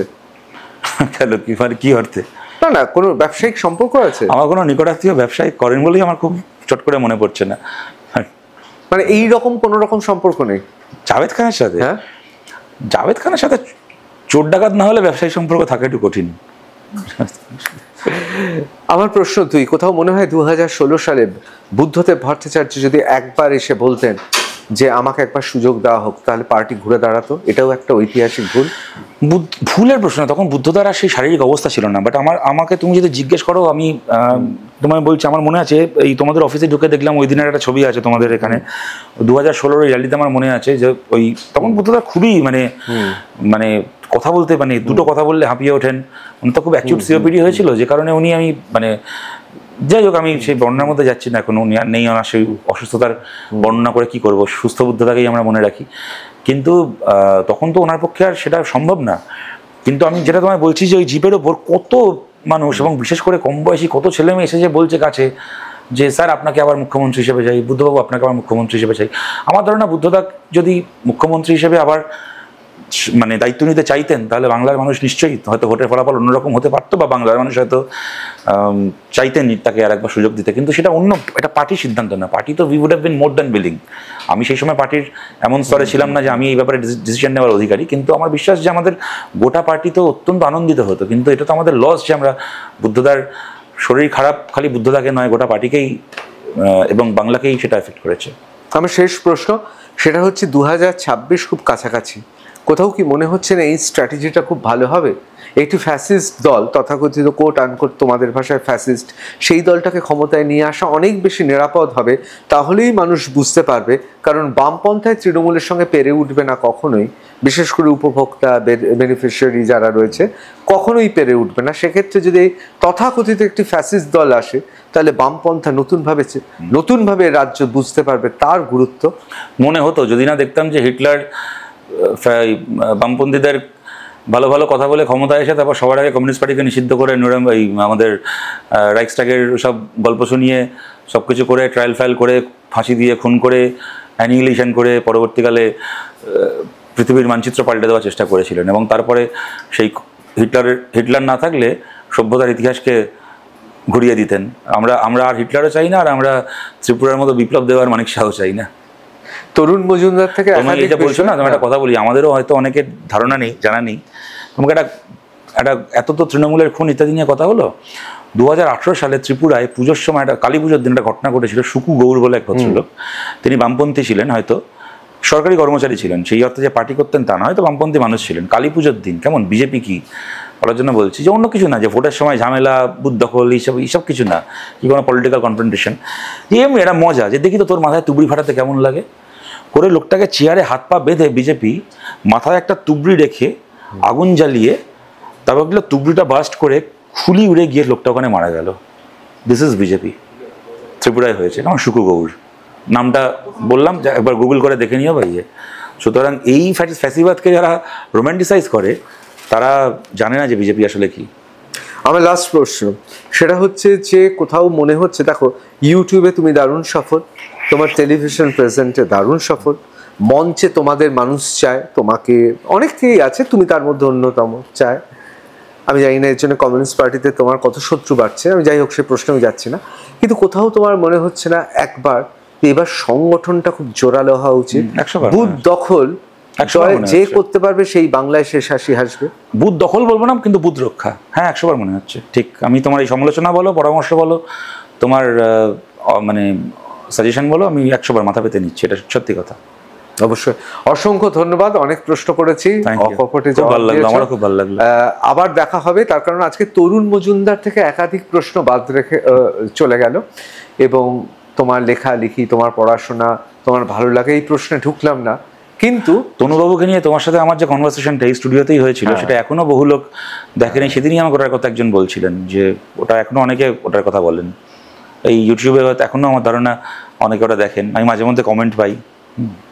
অবশ্যই আজকেও আমরা একটু তোমাকে অন্য হিসেবে দেখলাম, অন্যরকম প্রশ্নের অন্যরকম উত্তর। আবার কিন্তু আসতে হবে 2026-এর আগে, অনেকবার আসতে হবে। নিশ্চয়ই, খুব ভালো লাগবে। থ্যাংক ইউ, ধন্যবাদ।